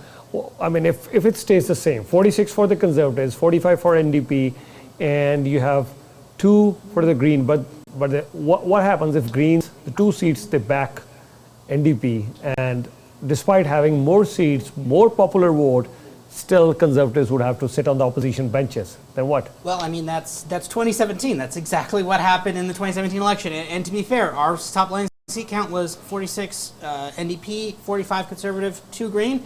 Again, very little difference there. That's basically exactly what we had called for. If that were to happen again, one, it'd be really funny, but also it's crazy how BC seems to be eternally locked in this. And again, a lot of ridings. Again, this is the board is not what we were seeing in 2017 at all. A lot of ridings have shifted hands. You're seeing the NDP doing a lot better in the urban core, but the Conservatives are doing a lot better in the exurbs and in Surrey and in Maple Ridge. So the map has shifted, but yet BC is still eternally locked in 45, 46 too. Yeah, I can't figure out if I've seen a landslide victory for any of the parties. I mean, 2013 for Christy Clark or 2017. No, I haven't 2020, but that's it. 2020, yeah, just one. Just one. Obviously 2020 because we know. I mean, at this point also this begs the question, what probably is the reason? Let's go back a little bit. We have a few reasons here, but I want to know from the 2 experts here, why did the Liberals where did they lose the plot, if I may ask that question? I'll start with you, Robert. Robert, where did the Liberals lose the plot? They were doing well. I still remember Christy Clark, when she was at the helm of the affairs, she was doing well. And then came NDP in 2017. Despite more popular vote, more seats for the Liberals, then comes NDP and off goes Liberal. They've changed their name. I don't know whatever they're doing. Go ahead. Yeah, I mean, I think, and this ties into federal politics as well, right? I think, and there is, actually at this point now, there is functionally no Liberal Party presence west of Manitoba. and actually more specifically west of Winnipeg. You could just draw the line there in a certain street in Winnipeg, and there's no Liberal Party past there. Provincially, federally, of course, there is. The Liberals are competitive in some Calgary seats, but provincially, Saskatchewan is between the Saskatchewan Party and the NDP. Alberta between the United Conservative Party, and the NDP. And now in BC, obviously there is no Liberal Party, and there hasn't been for a while because they renamed themselves to the United.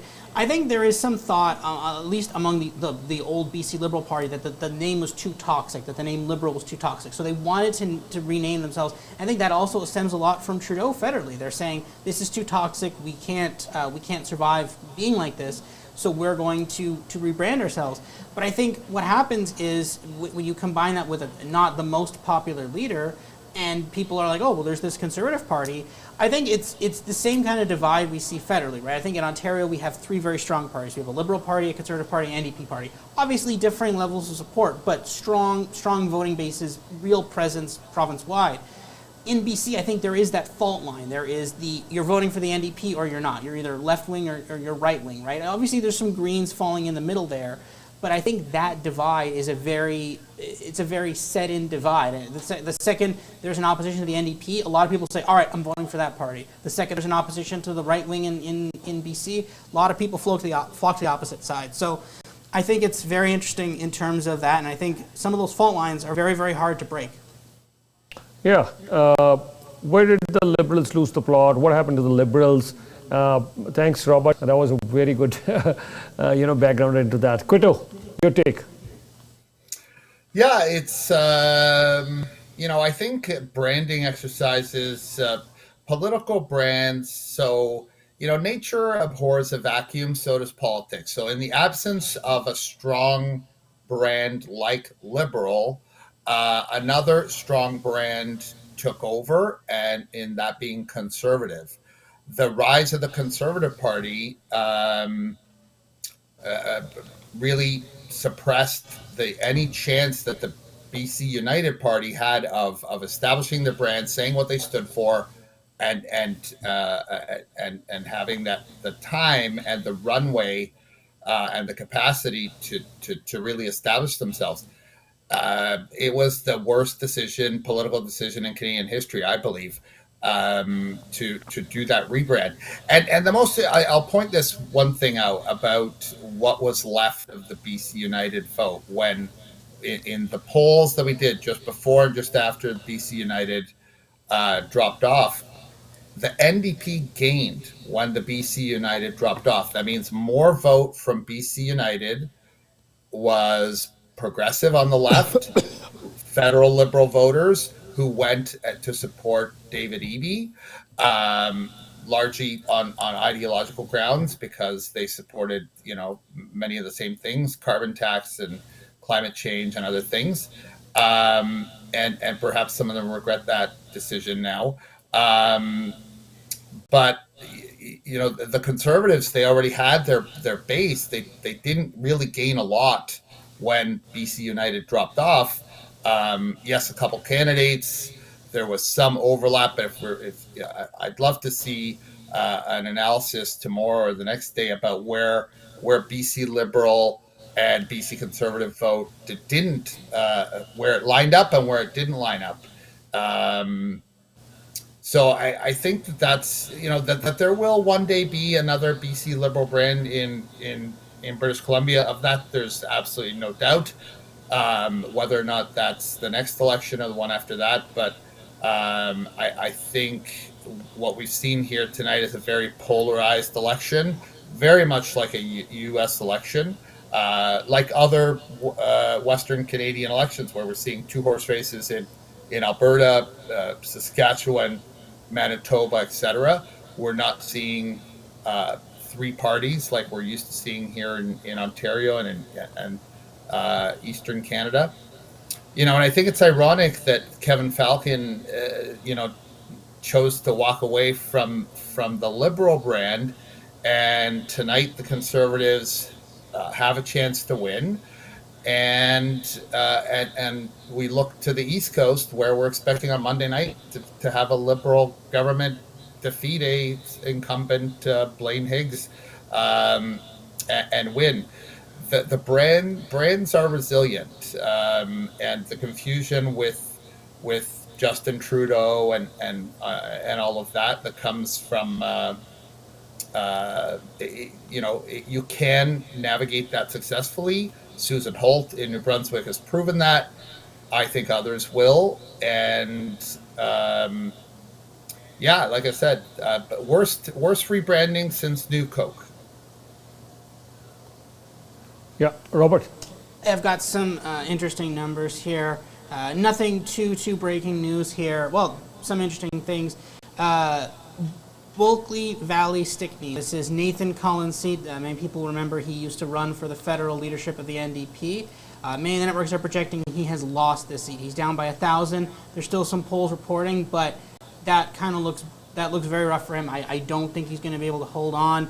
Additionally, Vancouver Langara, Brian Burgay, the person who is on Twitter, he has officially conceded the election. He believes he will lose. The networks, some of the other networks have not called it, but he has conceded it. He would know better where the vote is than the networks in many cases. So there's that. Outside of that, I think we're going to be very, very close here. I think this map is probably going to be largely unchanged. I don't think we're going to see a lot of movement here. We're going to see very, very narrow, 15-point lead here 15-vote lead, here in Surrey Centre. Still 2 polls to report. That one is still way too close. Vancouver, Yaletown, that one's 1,000. That one's probably a bit too far away. It's going to, I think, do we have everything? Yeah, we have. Oh, no, we're still missing an election day poll there in Richmond-Stevenson. So, again, very, very interesting. The map has very clearly been redrawn here in British Columbia. We're going to be finding out the results of it in many days, but I think we're at a point now where I don't think we can call anyone getting a majority. We're close there. I'm not exactly there yet, but one party's going to have to be very, very lucky to be able to pull this out a win here. Yeah, I think there are few close races still happening, and if I was to make a headline, as an editor, we're used to making headlines for the print. I don't think so we could make a headline other than this one. The few close races, they'll be the deciding factor, I guess. That's all I can say right now. Because there are quite a few close races as well. And you're seeing 46 for the Conservatives now, for the NDP now. Yeah, so 1 seat here or there. Not a lot of either way on that one. Yeah. That's the thing. It doesn't, unless one party has 47, nothing really to see there. The interesting thing will be if the most likely scenario, because of the existence of the Green, that we're going to see an NDP minority propped up by the Greens. The question would be, what would be a line for the Greens there? Obviously, we're dealing with a minority parliament federally. We see some horse trading there between the Liberals and the Bloc. Where would we be if we're looking at that provincially here in BC? At this point, then you could be looking at election watch and see at any point in time if the Greens decide to pull the plug, you could be looking at an election. I'm not sure if First Now would stay on as leader. I haven't seen any reporting on that. I don't think is going to win her seat.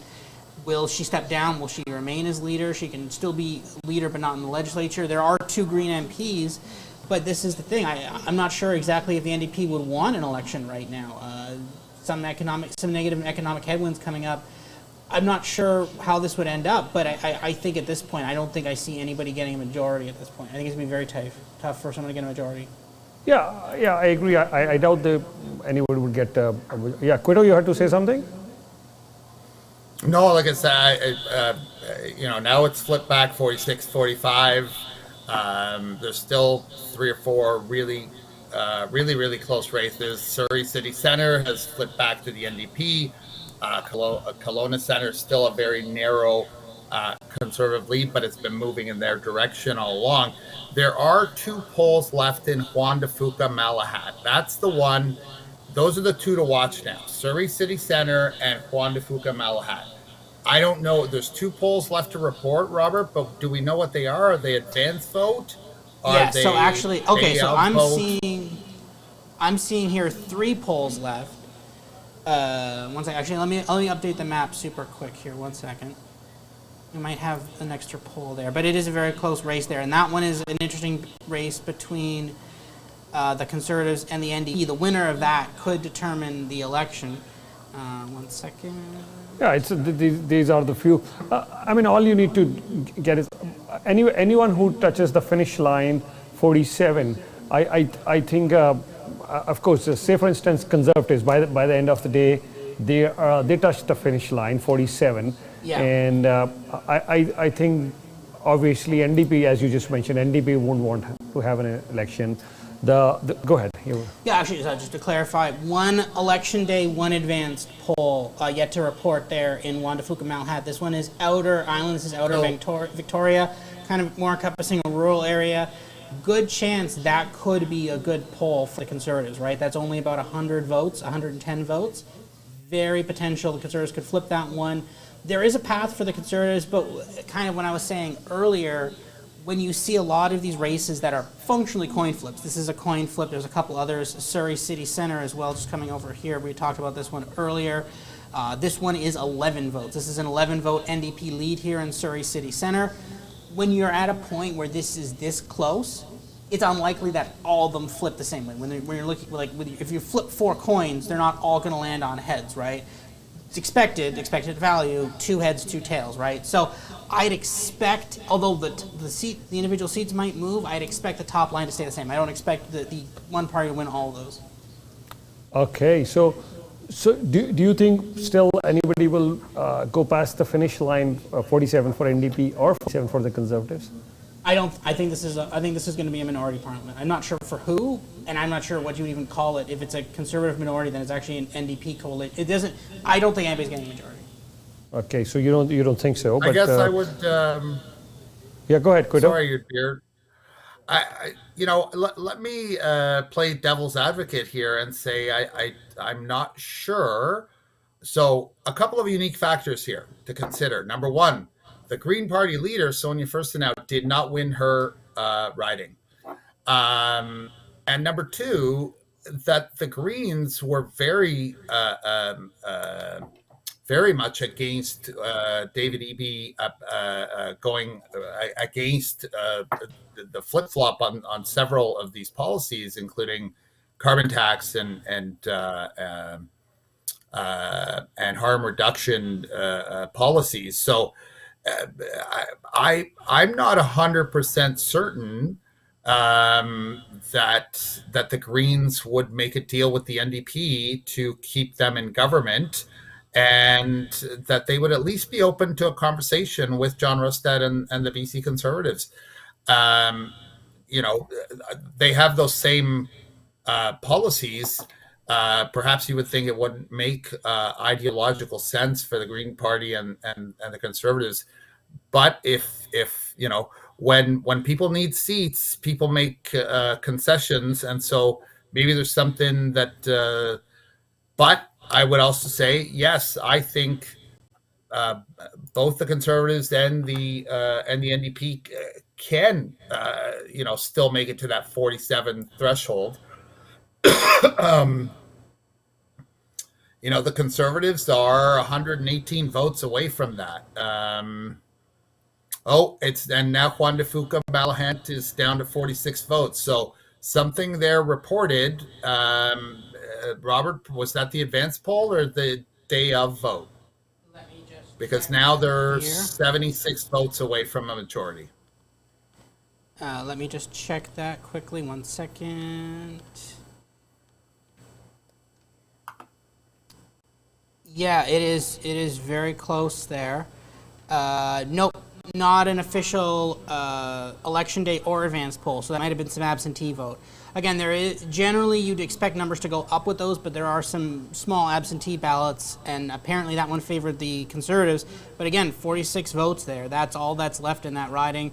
That riding is very, very close. Kelowna Centre, see now, yep, 200 vote conservative lead. An advanced poll came in. That one's expanding out a bit more. Coming down in here, Surrey City Centre, now a 30 vote lead for the NDP. Still one early and one advanced to report. Lingara, it's still just that one election day poll. It's 300 votes. Very, very close there in all those. The Surreys are all still very close here. 100 votes there. 100 vote there in Surrey Guildford. 300 in Panorama. Stevenson, I think this one is kind of over. It's about a 700 vote lead. The NDP probably will win that one. Yaletown, I think that's an NDP pickup. So yeah, it's this map has been very much redrawn, but these kind of inner island seats here, very, very close. And I think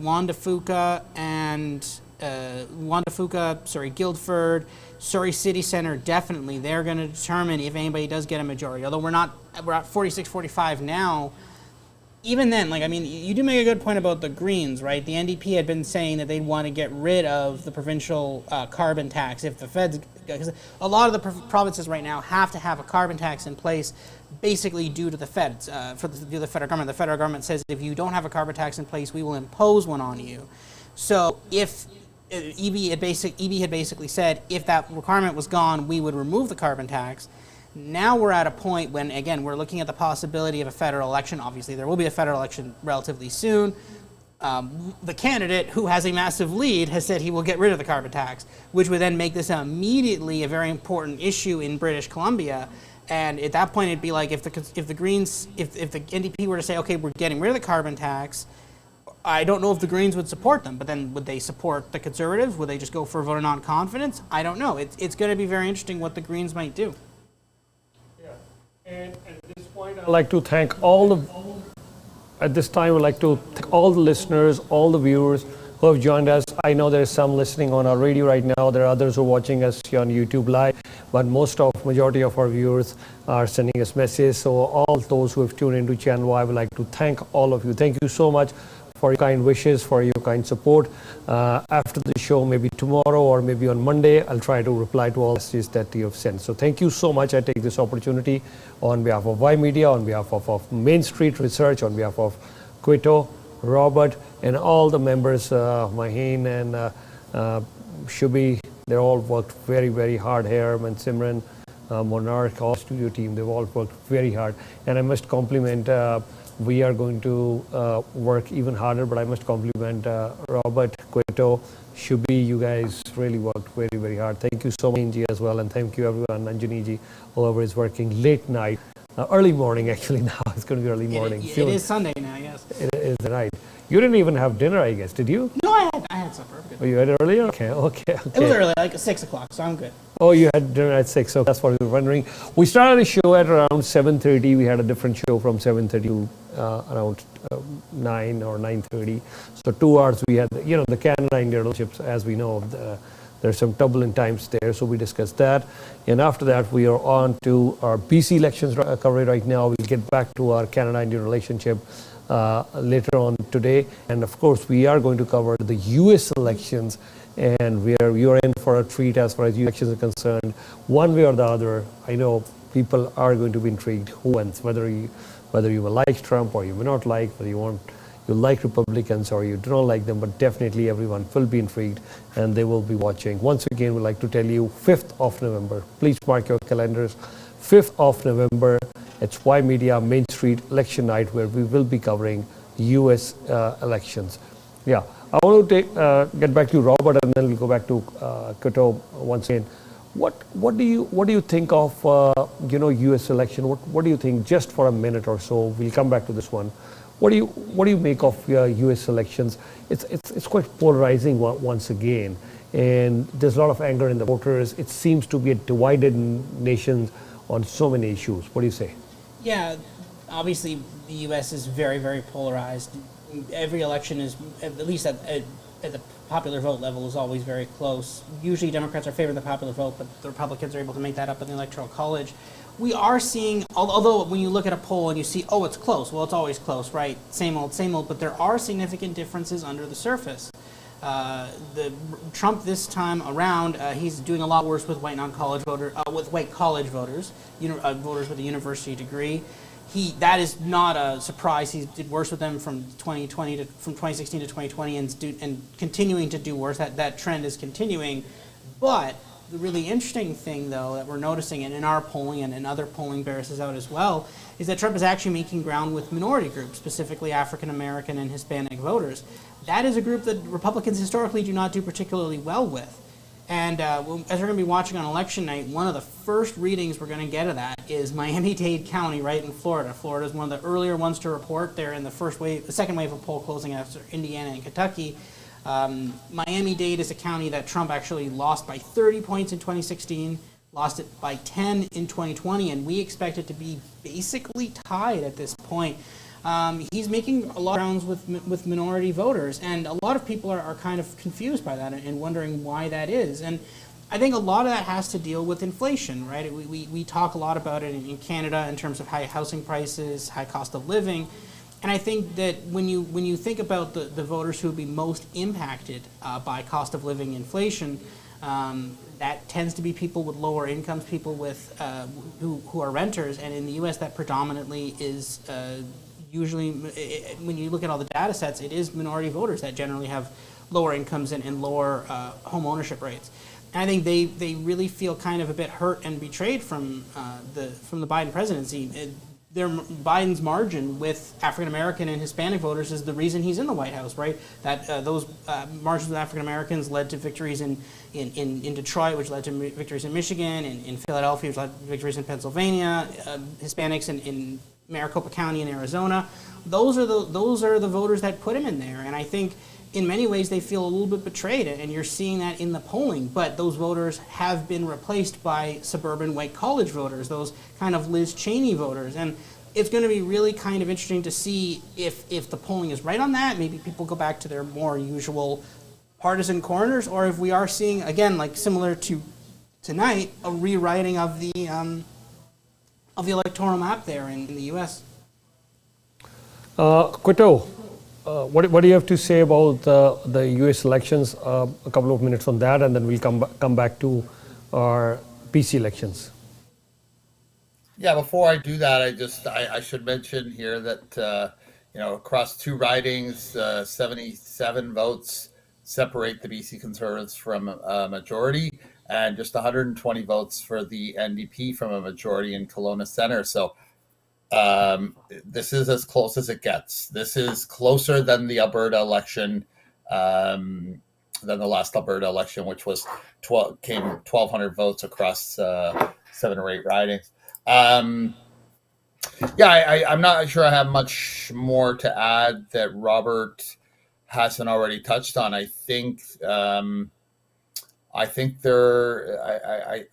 believe that immigrant communities, different ethnicities, Hispanics, Black voters, other more newer immigrants to the United States have largely been, and not that different here in Canada, have been, traditionally have voted for either here in Canada for Liberals, in the United States for Democrats. And I think that what we're seeing with the, repeated financial catastrophes that have been allowed to happen, 2008, 2014, et cetera, and look at the U.S. Canada, we have a pretty big deficit, but and debt, but the United States is just on a next level, and it hasn't really gone to benefit average working class people, which you could argue was the case here in Canada. A lot of the debt that was incurred during the pandemic did go to support small businesses, individuals, etc. So I think it's not surprising to me to see the Black community, especially Black men, and some of the Hispanic community in the United States start to move. Not hugely. It's not a majority. It's not even close. But just enough of that vote has slipped away to Donald Trump and the Republicans in the United States. It's certainly slipped away to Pierre Poilievre and the Conservatives here in Canada. But it doesn't surprise me that that's the case. I think in some cases those voters feel that there's no benefit to them, that they're taken, their votes are taken for granted. But that could make all the difference when you think about, Wisconsin, the urban centers, Milwaukee, Cincinnati, Cleveland, Pennsylvania, Pittsburgh, and other cities where predominantly, Black and immigrant voters come out in big numbers to offset those rural votes that will come out big for Trump. That was the Obama path to victory. That was how Biden won. Kamala Harris, and she has time. The last couple of weeks, she's put out some policies specifically directed at these communities. A cryptocurrency policy for Black men, a cannabis policy, proposing a national regulation and legalization of marijuana. These are attempts. Give her credit that, at least unlike the warning signals that were there for Hillary Clinton in 2016 that they kind of ignored, at least Kamala Harris is taking it seriously, and the campaign is doing something about it. There's still time to come back. A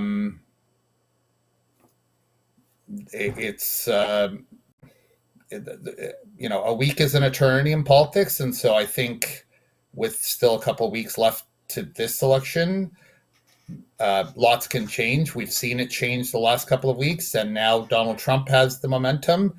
There's no reason why going to election day that Kamala Harris can't reverse that trend. Right.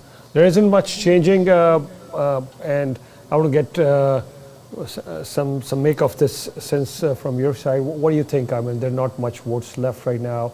How many are there now?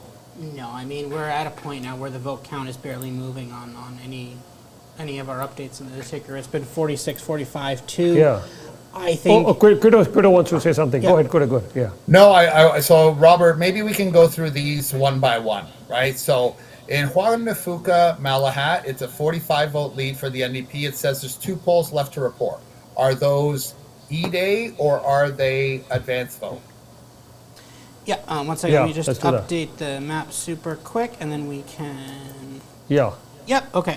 So Wanda Fuca is. It is one. It's one election day, one advance. At least according to Elections BC. Surrey Center. That's Surrey City Center. That's an election day and an advance poll. Still waiting to report there. 40 vote lead there. That is. I'd actually, that maybe favors the Conservatives potentially, depending on how we've seen the rest of Surrey been going tonight. Outside of that, Kelowna Center, again, that's up to, it's 120 now, but that's all the advance vote in an election day poll in. That might favor the Conservatives ever so slightly. Here in Vernon-Lumby, while that is tightened significantly, it's only 400 with one election day poll reporting. That could be very competitive as well, but somewhat unlikely. Stick 9, I think, has tightened somewhat, but again, not many polls left there. I don't think they're going to be able, Nathan Cullen can make up the 1,000 vote gap. Robert. Yeah, I think Quita wants to say something. Quita, go ahead. Yeah. Sorry, so just if you could maybe just leave me on the screen here. So what about Coquitlam? There's 2 others that are really close. Coquitlam, Burke Mountain, and Vernon-Lumby. There's 2 polls left to report in both of those. Are they advance vote? Because they're both more like a 275 vote lead for the NDP. I just trying to get a sense of, is there enough vote left in some of these ridings to flip? Kelowna Center, there's 2 left. Lumby is election day only. There's only all the advance vote has reported in Lumby, one election day poll reporting. Okay, so that's unlikely. And what about the Coquitlam Burke Mountain? That's a Coquitlam Burke Mountain. Vote lead. Oh, it's an election day. That's 200 votes left. It's an election day poll. It says there's 2 polls left to report in Coquitlam Burke Mountain. That's not what Elections BC is saying to us. So I just updated a few seconds ago. Maybe they're still waiting to update, but it says I've got 2 here. So Yeah, it's very close in some of those. There is a path for the Conservatives, but it's very tiny.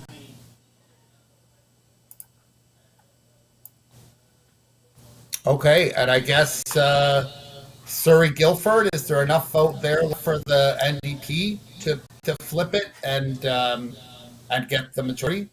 That's also an election day poll. That the advanced poll is done. Just one election day poll left, so that's potential another. That's I think the Conservatives should hold on there, but it's very tight. And let's do the other one, Courtney Comox, where the Conservatives have a 214 vote lead. Is there enough vote there left for the NDP to flip this? Down on the island. Yes. No, we got an election day and an advanced poll waiting there. They have a 200 vote lead. I think they should survive that. And then the only other close one is, well, it's 3 votes, but Maple Ridge East, where the Conservatives have a lead of about 300 votes, 320 votes. That's election day. That's all that's left. That's all. So there's not enough there to flip. So, I would say that, in my opinion here, the Conservatives are right now sitting with 4 polls left. They are 70. They're exactly 80 votes away from a majority. The NDP is 129 votes away from a majority. So yeah, odds are that this is a minority government. I would say right now, the odds of a majority are actually, because of how close they are, benefits. I would say there's a likelihood that the Conservatives win a majority at this point because of how close they are. It's exactly 80 votes right now between Juan de Fuca, Malahat, and Surrey City Centre, with a handful of polls left to report. If both of those flip, it goes 47-44. Kelowna Centre, which has been moving in that in one direction all night, still could flip. Surrey Guildford potentially, but the further out you go from that, there's less and less chance that Courtney Comox, Maple Ridge East, etc. These are the closest ridings. Because of what's left to report, there's very little chance that some of those other ones flip. So we can take off the board everything really except those 4: Surrey Guildford, Kelowna Centre, Surrey City Centre, and Juan de Fuca Malahat. I've never seen anything like this. I thought that the last Alberta election was very close, and it was. It was 1,200 votes. The difference between majority for the BC. I almost said BC United. For the United Conservative Party in Alberta, and a majority government for the NDP. It was 1,200 vote difference between that and that, and this could end up being even a fraction of that amount of vote. Just 100 votes have to flip the other way to the Conservatives in these 2 ridings, and they secure a majority. And while possibility. While losing the popular vote, it's exactly a 1-point lead for the NDP right now, the popular vote, which I don't think anybody imagined. Not that people didn't think the NDP would win the popular vote; it was always very, very close. It's very interesting. I think the reason we're even here right now at this point is this complete NDP collapse in Surrey, and it's so completely one-sided, right? Like we talked about the independents pulling from the Conservatives in say Lumbee or Kelowna Centre. There's no one here that's pulling any more vote, right? These are small, tiny 5% Green here, in Surrey Guildford 4%. This is just an absolute collapse in the Surrey seats, and the Conservatives are winning them, and that's the reason. If Surrey voted the way we thought Surrey would vote, we'd be talking about an NP majority right now. but that is not the case. Yeah. Yeah. Yeah, go ahead, Kuto. No, I was going to say that I think is very interesting because, we had tracked throughout the election voting by race. And, we do these, there's not enough of a sample size because we're talking to, not enough people of each community. But then when we do the roll-up, when we had done towards the end of the election, that's when we saw, yes, that the Conservatives had made major inroads into the South Asian community, and it looks like that continued, and also that the Conservatives were going to win the East Asian vote, the Chinese vote, in BC. So that seems to have played out.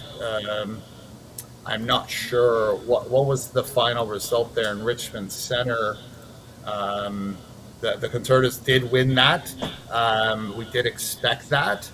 But I think the NDP thought that was an incumbent seat, and the potential for the spoiler by Wendy Ewan, the former BC Liberal MLA. I think that one was as big as that win is a bit of a surprise. So Robert's exactly correct. Surrey really changed, and this entire map has been redrawn. I think we're going to have to go back to the drawing board when it comes to modeling this vote for the next election. It was already hard enough coming into this election because of the change of parties. It's difficult to model from what was BC Liberal vote to BC Conservative vote. So kudos to Robert for getting most of these right. I'm amazed that we're here and it's officially 1 o'clock in the morning, 2 hours in, and we can't call this election because of 3 polls that are left to report across 3 ridings. So, right, very, very interesting time, and we still haven't seen much of the movement as far as oral seats. No, not a lot of stuff coming in yet. It's just a trickle now of results. Yeah. So our final thoughts, Robert, why don't we start with you? What are your final thoughts? What do you make of this BC elections? I know you're covering it, please. We might be doing this again soon. Okay. Well, I mean, that's the thing, right? I mean, it's a minority parliament. With a minority parliament, you never know. Usually they're pretty unstable. Obviously, federally, the reason that our current federal parliament has survived so long is because of the Liberals are so close, and there's so many other, like there's the Bloc or the NDP that could support them on any individual thing to keep them in power. But here it's like, well, the Greens voting with you? No? All right, it's election time, right? Like that's the line here. It's like there's only one party you have to appeal to, and if you don't do it, it's election time, right? The Greens gain a couple points in the polls. Maybe First Now says on his leader, she says, oh, you know what, I can win my seat. Go on to an election, right? What if all of a sudden the NDP they do something popular, they take a bit of a lead in the polls, right? All right, well then we go to a snap election, right? So I think it's not going to be 4 years for the next BC election. I think we're going to be looking at, and even, I mean, we're obviously looking at the map. There's, I think, a path for the Conservatives to win a majority. There is a path for the NDP, but I think some of those NDP seats are a little tenuous at best. I think that even if the NDP get up to 47, or even if the Conservatives get up to 47, that doesn't end this, right? At that point, any by-election could take down the government.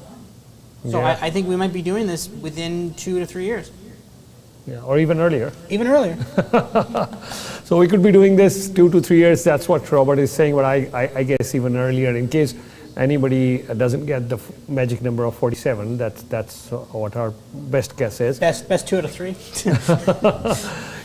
Kuto, your final comments on this BC election. I know you've been covering this for quite some time now. Please go ahead. Yeah, kind of. It's so weird because it's a bit of the opposite of what what I expected. I expected the NDP to have the seat advantage, but and obviously we don't know what's left to report from the interior, but this 1 point popular vote lead for the NDP, that we didn't expect, but and the fact that it is this close with an NDP vote share advantage, but a more likely conservative majority government just seems so bizarre to me. But that's BC politics at the end of the day. I think, the fact that there was huge advance vote turnout, the fact that we saw, that BC is one of the most diverse communities from different ethnicities and languages and religions. The fact that you had all of these different factors, yes, and a premier who had not gotten the mandate of the people yet, seeking re-election, and then the challenges of a brand new party, and that all would come out to an absolute deadlock. That is, to me, I think it's just typical BC politics, and I think if we do this again anytime soon, I might just throw my hands up. But of course we do every election, so we'll do them all. But BC is particularly difficult to poll and to model. Just a quick final note on that. I'm seeing online that Elections BC counts the mail-in votes that are received before, basically, if they receive a mail-in ballot before the early voting period ends, which was the advance vote, which was earlier this week, they count that tonight. If they receive it after the last day of early vote, they count it tomorrow. So no one wins tonight. No one wins tonight. That's like 100. There's 100,000 mail-in ballots that could potentially be outstanding out there. Not that many, but a couple thousand easily could swing this. A couple of thousand could swing this, but yeah, maybe not 100,000, huh? Yeah. But let's see how it goes. Maybe we'll be here covering the elections once again. But we're sure there's going to be one election in the US. We all are going to closely watching that. There's going to be one election in Canada, the federal elections in the next 12 months, maybe even a lot earlier than that. Maybe a spring election in Ontario as well. So lots of action coming your way. Then we have Saskatchewan elections as well. So lots of action coming your way. We'll keep you posted on all this. But I'd like to thank, first of all, Main Street Research, Quito Maggie. Thank you so much for all your support. Robert, thank you so much for all your support. It's always a pleasure. And at this point, I'd also like to thank the entire members of Ymedia team. And I'd like to thank all our audience for giving us all this support. Thank you so much, Quito. Thank you so much, Main Street. Thank you once again, Robert. Hope you enjoyed today's Ymedia Main Street election night coverage. Thank you so much. Have a wonderful night, Quito. Thank you so much. Take care. Bye for now.